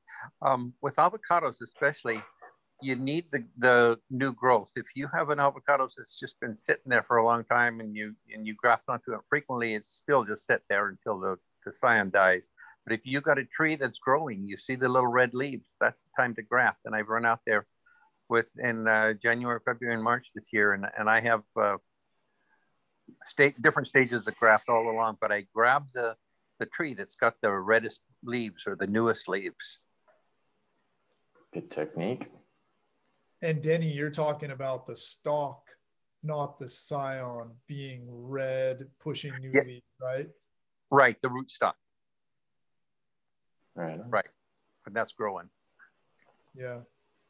I kind of went opposite of you, Denny, where I used to do a lot of splice and now I do more cleft, but I don't know why. All right. I do splice, and sometimes I use a tool with an omega cutter, and I've been using a new tool I just got that cuts very, very clean, and that's been working well. I know. Okay. On a quick one, one of these questions has to do with a Haas and having a pollinator for it. So what would you plant next to a new Haas to hoping to extend the fruiting season? So is that an A or B type? Question. Fuerte? Yeah, different seasons. Okay, so I guess not necessarily for pollination, but for extending the season of what's going on in the yard. Yeah. For pollination too. Okay. Good deal. Bee and you get season. If you have critters, can you cover the fruit to protect it? Any recommendations? Plastic sacks on the only plastic bags on the only unchewed avocados hanging from my tree. All the others, the ones that are not in plastic newspaper sacks are gone or really chewed. Which kind of plastic sacks? Like a plastic grocery bag or something? Just the ones the newspaper comes in. Oh yeah, I know what you're talking about. Okay. Yeah, like a thin, clear film. Yeah. Yeah. I used to use them when I was a paper boy when I was a kid. Yeah. Nice. Greg, I'm not recalling, you did touch on painting the trunk, is that correct? Oh, briefly, I did say something about that. Yeah, I don't think I mentioned what to paint with, though. Right. Do you want to go into that? Oh, sure. I mean, there are a couple options, but the most common one used is a white latex paint, and then you can dilute it up to about 50-50 with water.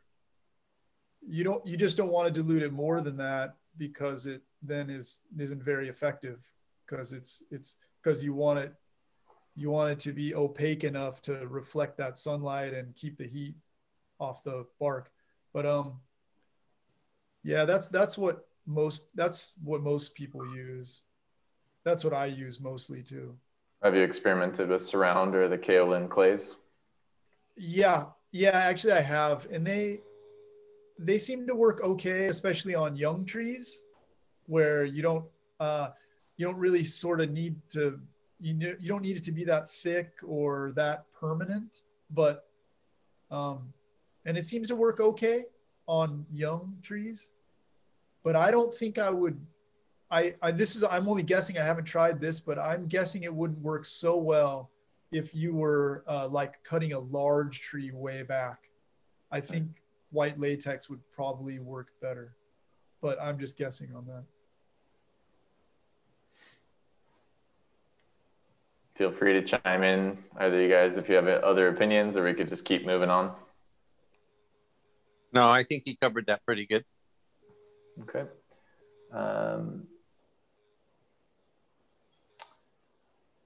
Tips on grafting onto mature trees.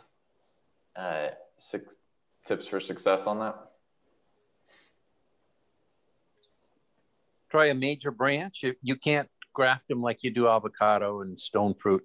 I mean, apple and stone fruit. It has to be a bigger branch to take part of the tree off. That's our experience out at the field station. I wanted to see, Greg said he did some grafting for a pollinator. I'd like to see how he does that, or how close I am to what he does.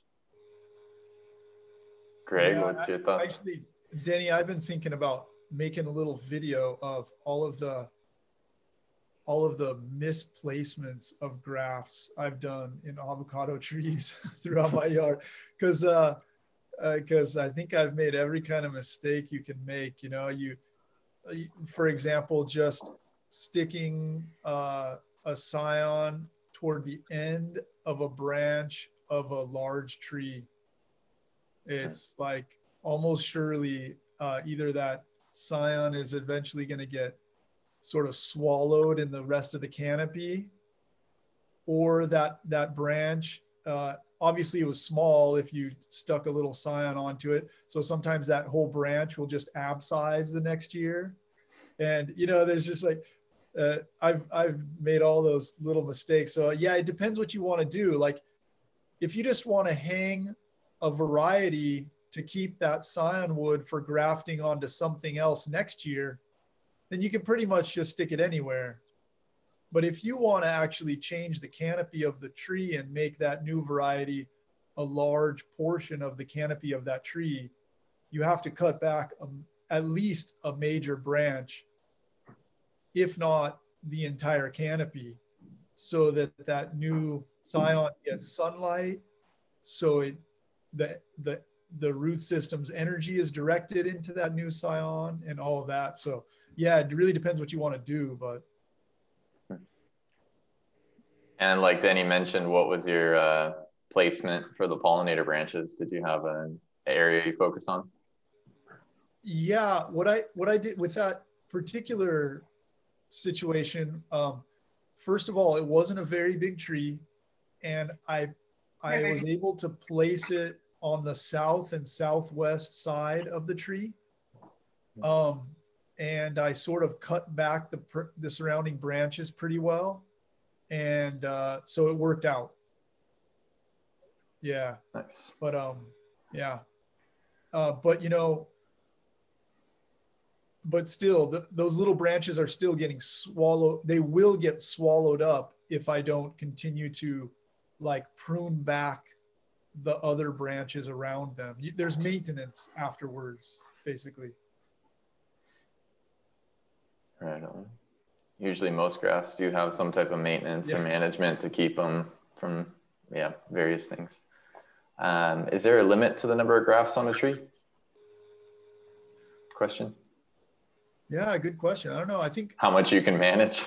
Yeah, I've got one tree that I think has 5. I think that's the most I've ever done. It's just, I don't know that there's technically a limit. It's mostly a hassle to manage all of those different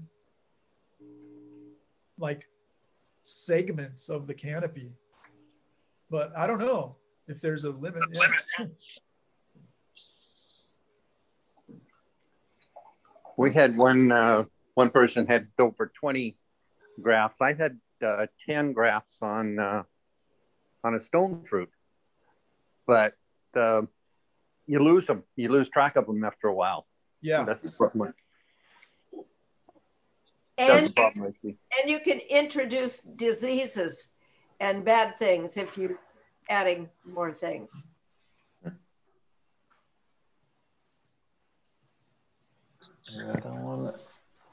I'm just like scanning. There's so many questions. What's the best avocado for handling our SoCal summers? That's one question. Oh yeah, that's a good question. Like in terms of heat and everything. Yeah, I think more on the heat focus. They did reference that there's lots of info on avocados handling cold, but on the heat side. Yeah. I live in a pretty hot summer place. And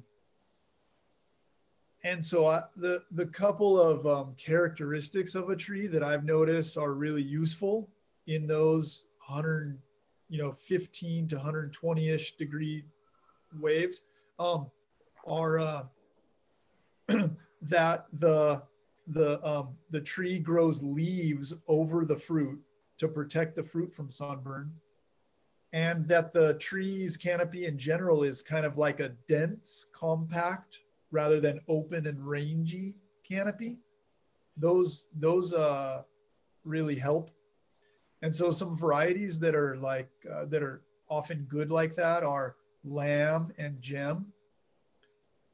Hass, on the other hand, is a little more open.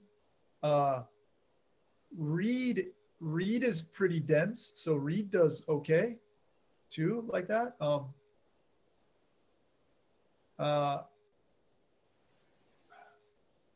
Holiday hides its fruit. Yes, Holiday, yeah, definitely. Right on. Pinkerton, no. Pinkerton's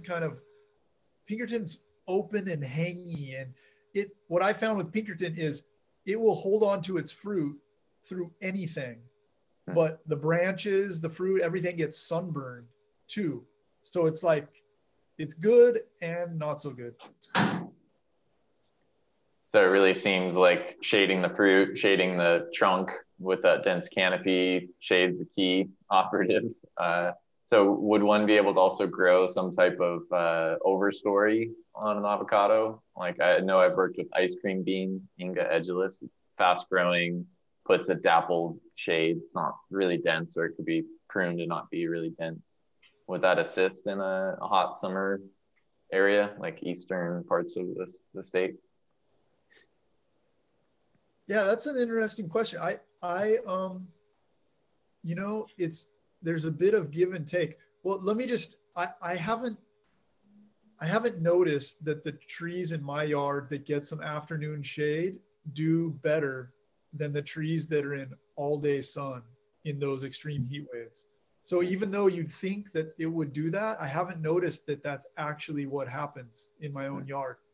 And what I do remember reading is they tried avocados out in the Coachella Valley I think in Indio it was, and they tried planting them under date palms for exactly that shade reason. But then what they found was that the trees did better in full sun.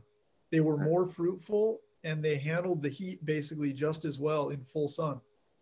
I thought that was strange. That was surprising to me.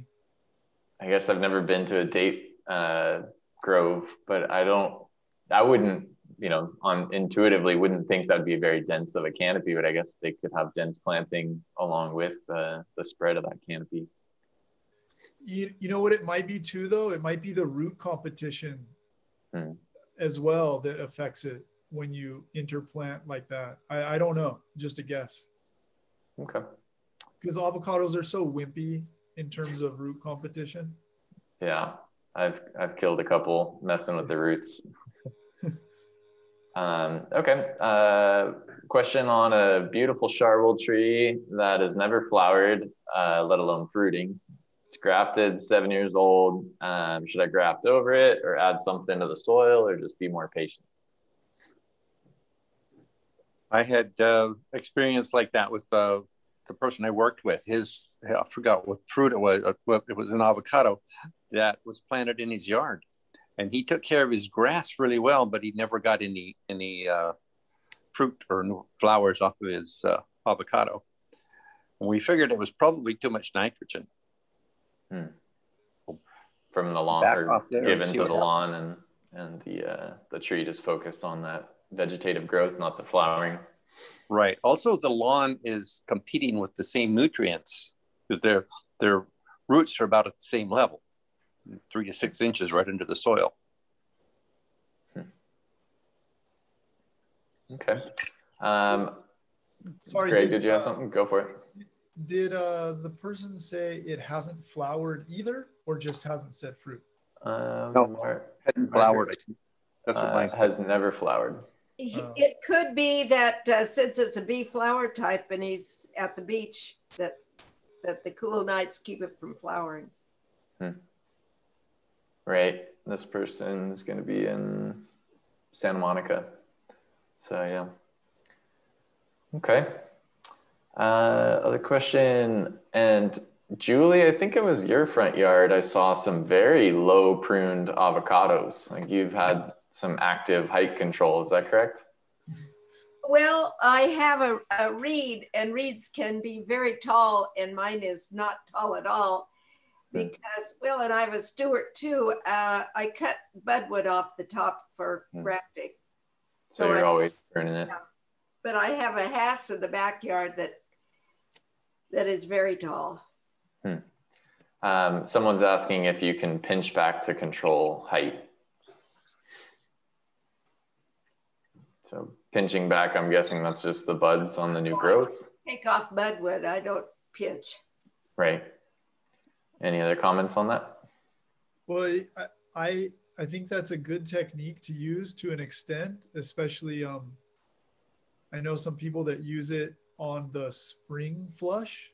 So the one way you can keep a tree small is what you do is you do like a hard pruning in the winter, like now maybe, and then the tree is going to have a spring flush of growth in April, May.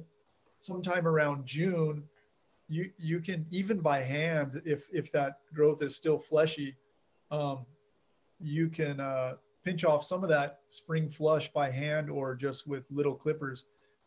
And then it's going to have a summer flush and probably a fall flush as well. And you've still got that growth from the later part of the year that will at least potentially make blooms the following spring. So you can sort of like remove 1/3 of the year's growth without suffering any reduction in bloom. And then if you're just talking about like pinching the terminal of a branch to induce branching, maybe. Yeah, that's not really gonna reduce the size, except that it's gonna, it's just gonna induce a little bit more of a horizontal, like a lateral spread. I can't speak for avocados. I haven't worked with them that much, but I know pinching, like with our pomegranate, for example, gets that branching rapidly and spreads the hormones across the canopy, as opposed to letting certain ones just run super fast upright. So it does shift some of that hormone dominance from some other trees I've seen. Yeah, it does work on avocados too, yeah. Okay. Question on shot hole borer. This person lost a beautiful tree to this nasty bug. The polyphagous shot hole borer, I think it is. Any thoughts?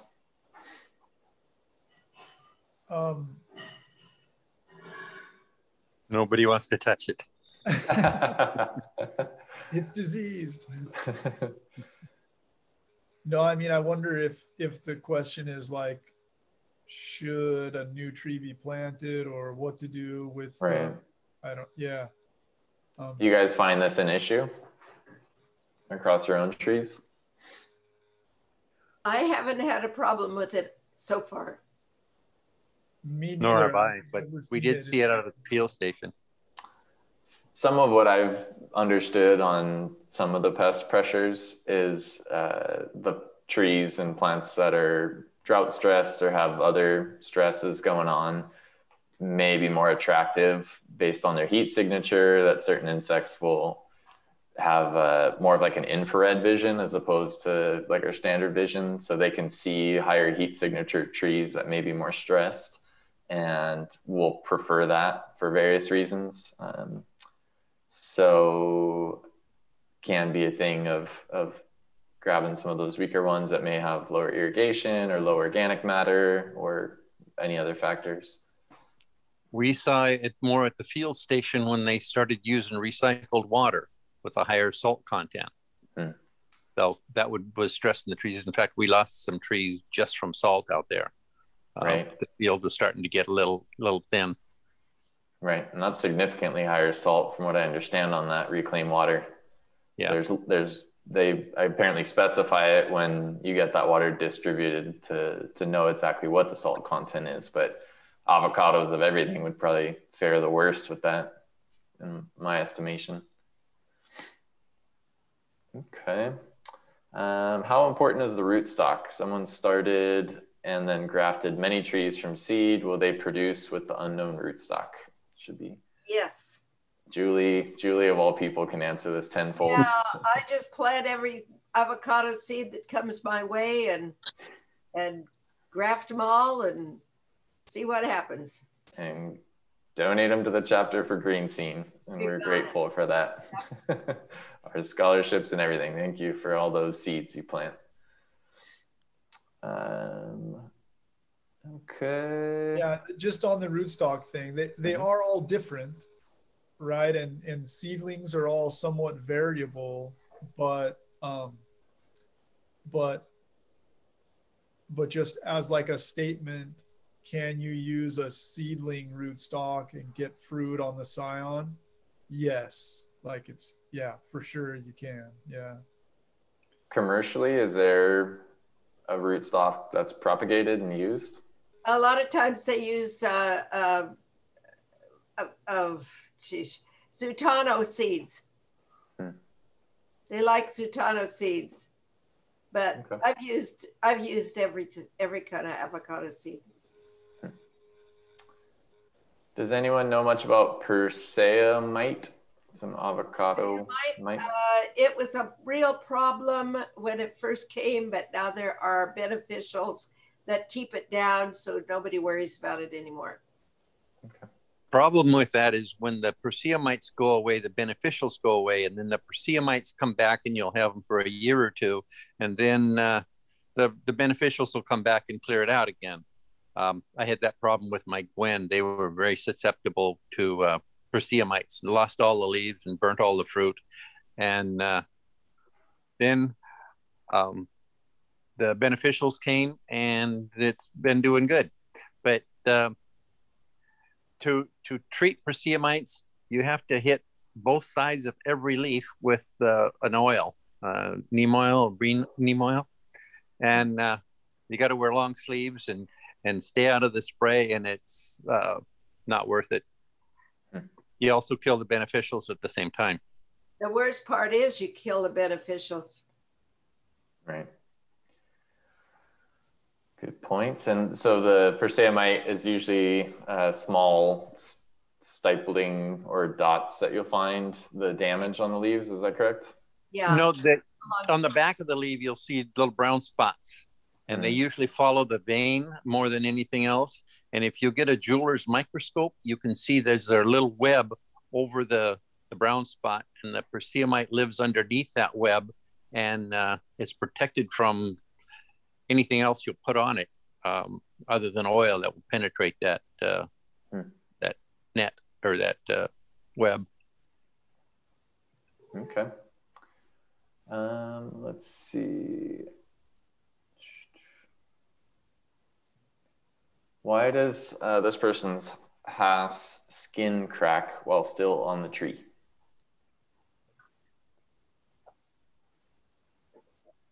Was that has or has skin crack? I don't know if I pronounced it correctly. The most common avocado, the Hass or Haas. Yes. Yeah, Hass. No. I was wondering if you said like the avocado has skin cracking. No, that specific variety, the Hass avocado, the skin cracks. That's strange. I don't know if I've really ever seen that. For Hass. I think that's pretty rare for Hass. Denny and Julie, have you seen that much on Hass? Not on Hass. Go ahead. The skin cracking? Go ahead, Julie. I was going to say not on Hass, on bacon maybe and Sultano, but not on Hass. I was thinking Avis and also Fuerte. Late in the season, you'll see some cracks too. And I wonder if that's what it is late in the season, the Hass. Hass will stay longer than your chart says, 6 months? I have picked Hass in all the way through until February. And then March, we started picking the next year's crop. So they will stay on a long time. Not very much will. You'll end up with 1 or 2 by February. And also, I noticed on your chart, you're about 2 months earlier than we are at the field station. Yeah, I believe it. I know for many years, I've been comparing myself and my general area to you guys at the field station and especially up farther north, like the Ventura, Carpinteria, Santa Barbara kind of area. Yeah, it's pretty different. Later. Yeah, it's so much later up there. So yeah, that's why I always have to try to give that caveat. My little chart is, accurate for my area, but I heard that. As you get farther away, it gets less and less accurate. Yeah. Yeah. Well, we're in the Bay Area. We're from Northern California. So I was the one who asked the question. So our Hass goes very big, very delicious, but then it's like the fruit want to jump out of the skin. It's just crack. Are you sure it's not a lamb Hass? Because lamb Hass will crack when it turns. Yeah. It might be. It might be. Yeah, it could be lamb Hass. Yes. So is there a cause, or is just that variety tends to do that? It's really a variety thing in my observation. Like I've never seen it happen to Hass. I've seen it happen on lamb many times, on Jambois many times, on bacon many times. On like certain varieties, it's somewhat frequent, and on others, I never see it. How about you guys? I was following the same one you, and every time you'd say one, I'd say, "Yep, that's true. I've seen that." And yeah, you got pretty close to all of them. The Avis is another one. In fact, the Avis, it'll crack so much the inside will fall out and the skin will stay on the tree. We've seen that a couple of times. The Avis is one that does not oxidize. It was the one I used all the necks of an Avis tree, of Avis fruit for a guacamole that never did oxidize. But the problem with Avis is one end or the other is good because it doesn't ripen thoroughly. So you've got a unripe end and a ripe end. It depends on, but anyway, it just doesn't oxidize. So it makes great guacamole, but then you have to throw away half the fruit. Yeah. All right. This one's a little lengthy, but not too bad. I can actually see the end of the questions here, so we're making good progress. Oh, good. Yeah. So this person has a friend sorry, wrong one.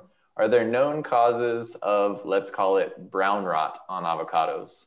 Dark, hard skin with underlying flesh that is blackish. I'm getting this on Charwool right now. Not all of them, but some. Yeah, that does happen on Charwool, especially later in the season.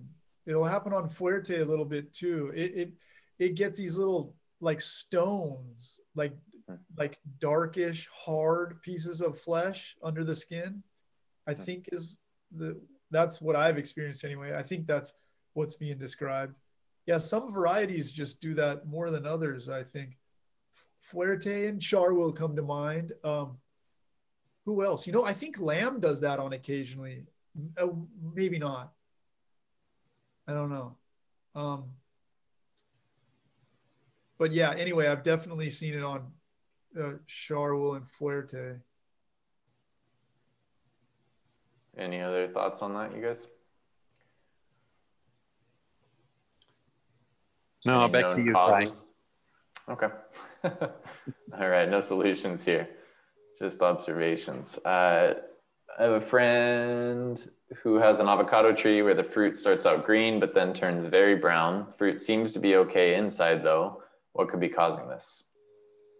It'd be interesting to know what variety they're talking about. Right.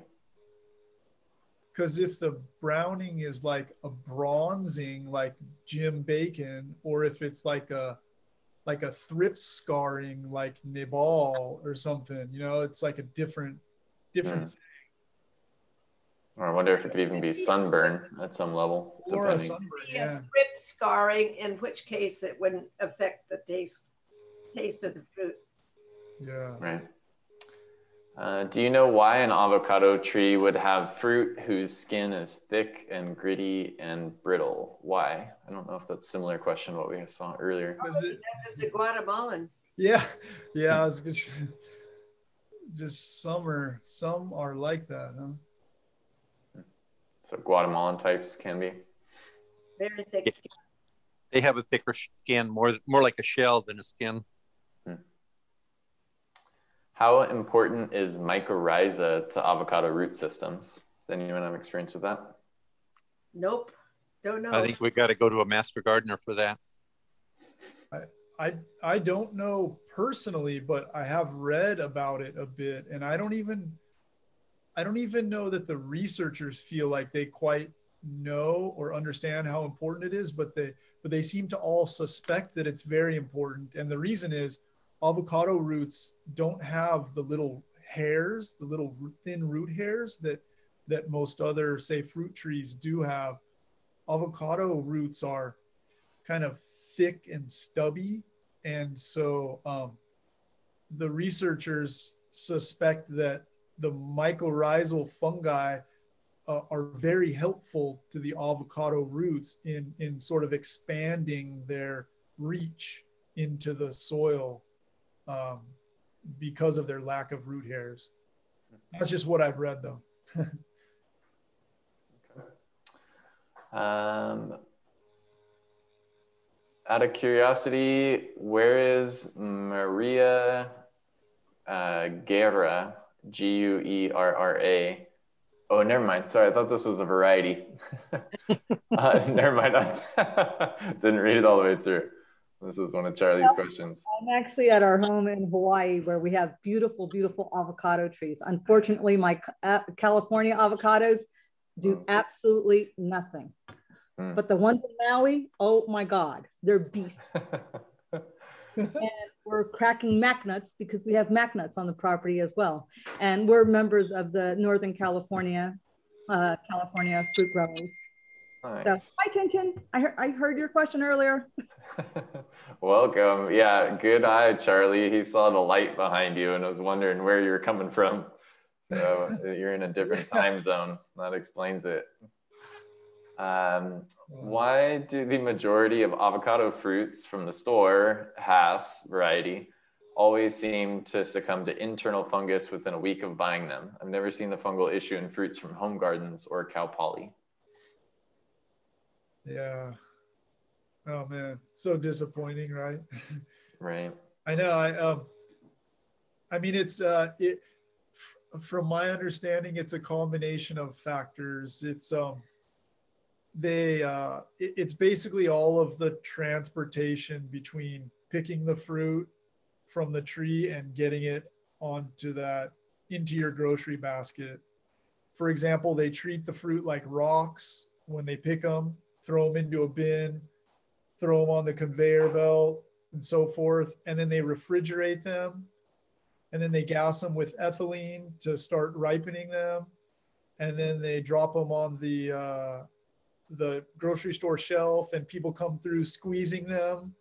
Oh, is this one ripe? Is this one ripe? Is this one ripe? And you can't see any of those blemishes and injuries because the skin is turning black and hiding it until you get home and you cut it open and, half the thing's rotten. But yeah, it's all those things. It's all the physical injuries along with chilling injuries from the refrigeration sometimes. Especially if it's like taking a boat ride from Peru or something. Yeah. Journey of some avocados. Yeah, think about it. I mean, the journey, that's a long journey. It's actually kind of surprising that the whole thing's not rotten every time. Right on. Someone did post a link regarding invasive shot hole borers, so if folks want to check that out. Let's see.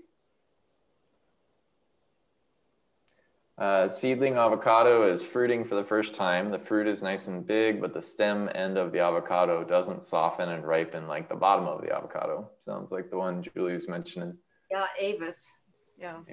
Maybe they've got a new Avis offshoot. Well, some of the long, skinny avocados are that way. They ripen on one end before the other.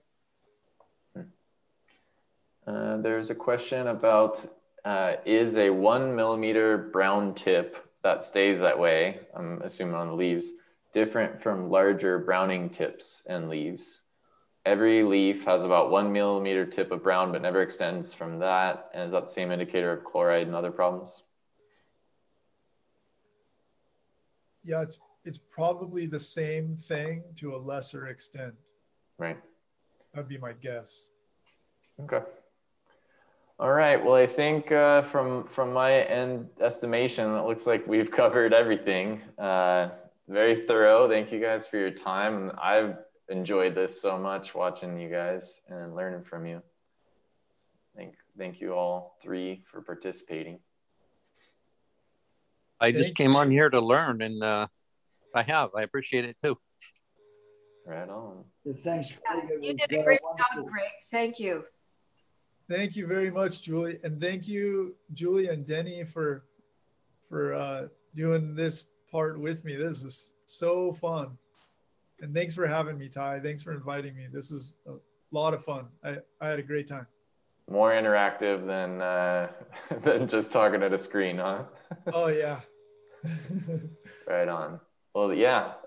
John, do you want to wrap it up? Just thanks very much, Greg. I know we had a huge number of followers, so words got out. You must be famous for this, and it comes across that way. So thank you very much. Appreciate your participation, and I look forward to getting onto your website and following up on what you've been posting. So yardpost.com, it looks promising. So, GregAlder.com, is that correct, Greg? Yeah, you can go both ways. They both end up at the same place. Yeah. Perfect. Okay. All right. Well, yeah, as I said, thanks again. And thank you, everybody, for participating. Thank you, Greg. For voting, and also for the money that we needed to get plant sales up and running. And again, just watch your emails. We'll be sending out posts, letting everybody know when and where and what's available. And we hope that we get a lot of volunteers, and we're looking forward to somewhat carefully having the plant sale, because we still have to watch distancing, social distancing. We still have to wear masks, and we still have to follow all of the protocols. But hopefully it'll be another successful plant sale for us. Thanks again, everybody. I really appreciate it. And thank you, Greg, for what your contributions tonight. It was great. Yep. Thank you very much. Good night, All right. everybody. Good night, everyone. One final reminder on that photo contest. Submit a photo of your best fruit photo you've got with a 1-paragraph description. I just posted it in the chat window where my email address is. Get those submissions in by next Friday, and you could be drinking some nice hot chocolate for our next meeting. Board members, yeah, just before I go, board members have got to vote on the best. Does that mean that board members cannot submit photos? I think just submit it, because we want more content, the better. And maybe if we'll figure that out. No, right. We won't be cheating by only board members winning. Okay, right. That's good news. All right, take care, folks. Stay safe. Right. Have a good night, everyone. Okay, bye-bye. Good night. Good night. Have a great weekend. I take it the meeting is adjourned.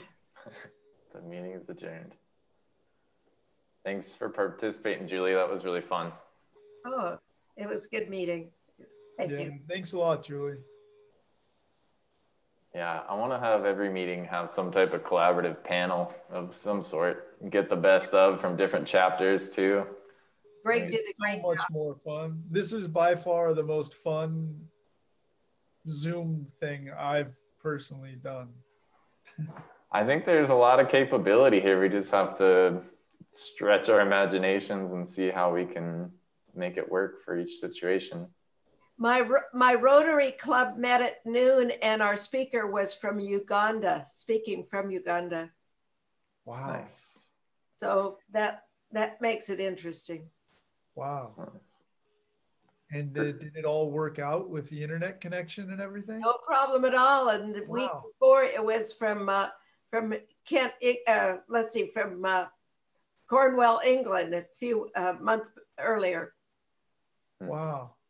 I've been in meetings where the speaker's from South Africa. One week it was a black gentleman, and the following week was white. It was very nice. Well, that's kind of like my Rotary today. That's Greg, you were in Africa living, or what was?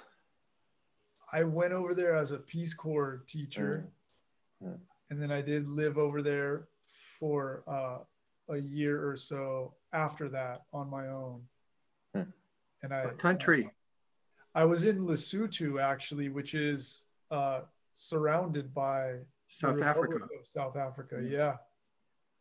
Nice. I've been to Kenya. Ah, yeah, very far from Kenya, where I was. I've never been to Kenya. Right on. Okay. Well, yeah, I think that was a total success, Greg. Thank you again. That was super good. I like how we piled questions on top of questions, and the whole presentation was about questions. It was just a big long list of questions. But I feel like that was excellent. There's so many really questions on avocados. I think I'm going to throw one more thing in. I think Nimlio avocado is one that does not oxidize well easily, and Hass is one of the ones that does oxidize easily. Yeah.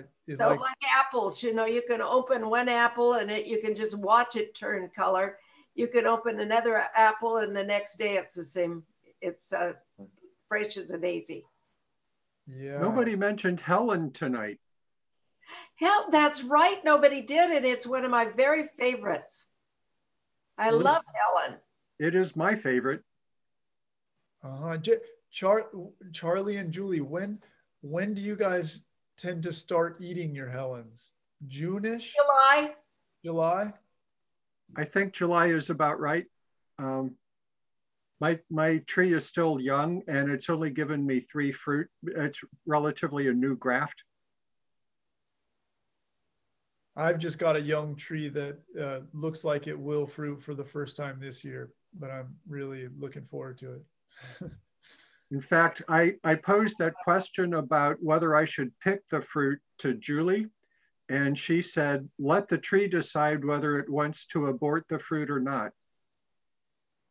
Yeah, when I was thinking about whether to pick the flowers off of a young tree or not, that's my general thing too. I personally just let the tree do its flowering thing. If it sets fruit, that's okay too. And I let it abort the fruit on its own. And then if it ends up that it actually is like trying to carry big pieces of fruit later in the summer, then I might remove those. But I don't bother like picking off the little ones in the beginning. I don't either. How about a young tree? Would you pick it off then? Even on a young tree, for me, I just let it do its thing until I see if it's actually carrying too many like golf ball or bigger size fruit, like that's usually sometime in like maybe July or something. There is a question on if the Helen you guys are speaking of has 2 L's or 1. Double L. The double L Helen was named after a Dr. Helen. It's a last name. The one with 1 L was named after a lady. And the 1 L is much larger and rounder, but it doesn't have the good flavor that the double L Helen has. I figured the man named it after his wife and he didn't like her because the one I ate tasted like turpentine. A 2L Helen? No, the single L. Oh, well, it could be. It's round and fat. Maybe she was round and fat and it wasn't very good. Okay.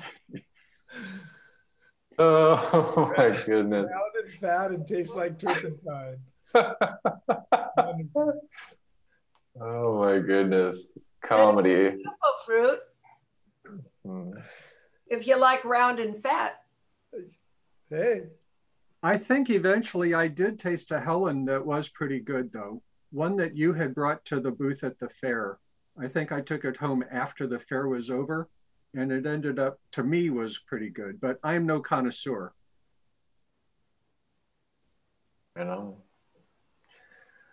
Is there any avocado varieties that have escaped your guys' collections that you're looking for that you might be able to source from each other? Great question, Ty. I should have been prepared for that question. Well, that could be something you can bring up and communicate. To ask Julie first. No, I don't. Julie, are you familiar with the one that Dr. Partida brought from the Dominican Republic? I think it's like E37. Does that name ring a bell? ET37? I thought it was E. Oh, E37. No, there's another one. Is Steve on? Because there's one he brought me Budwood for, and it's Something 37. Yeah, and it is from the Dominican Republic. You're right. Dr. Partida is the source of that wood because he gave it to Isabel for the green scene. Okay, what was it? Because I grafted it and I don't have the name of it right here. Well, I've got his little note, but I don't have it handy. Oh, what but is evidently it's quite popular in the Dominican Republic. Yes, and I did graft about 3 of those this year, and I don't know if any of them took off or not. Is it one of those ones that's just called Semil? Semil, you're right. Semil 37, that's what it is. Okay. Good for you. Yeah. Greg, what do you know about it?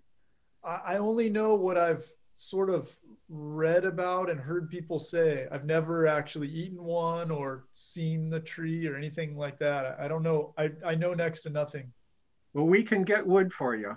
Yeah, sounds fun. Dr. Partida told me if anybody wants wood, he's more than happy to provide it. Oh, well, that's right. Yeah. I've got, like I said, I grafted about 3. I think I had the wood for. So we'll see. I was very impressed. For being a PhD, he was very easy to talk. I mean, he took an hour to talk to me by phone one day on a Sunday. It just blew me away that he was so, affable for being a PhD. 34 is a very large avocado. If I recall, what I heard was long and large. I believe you're right.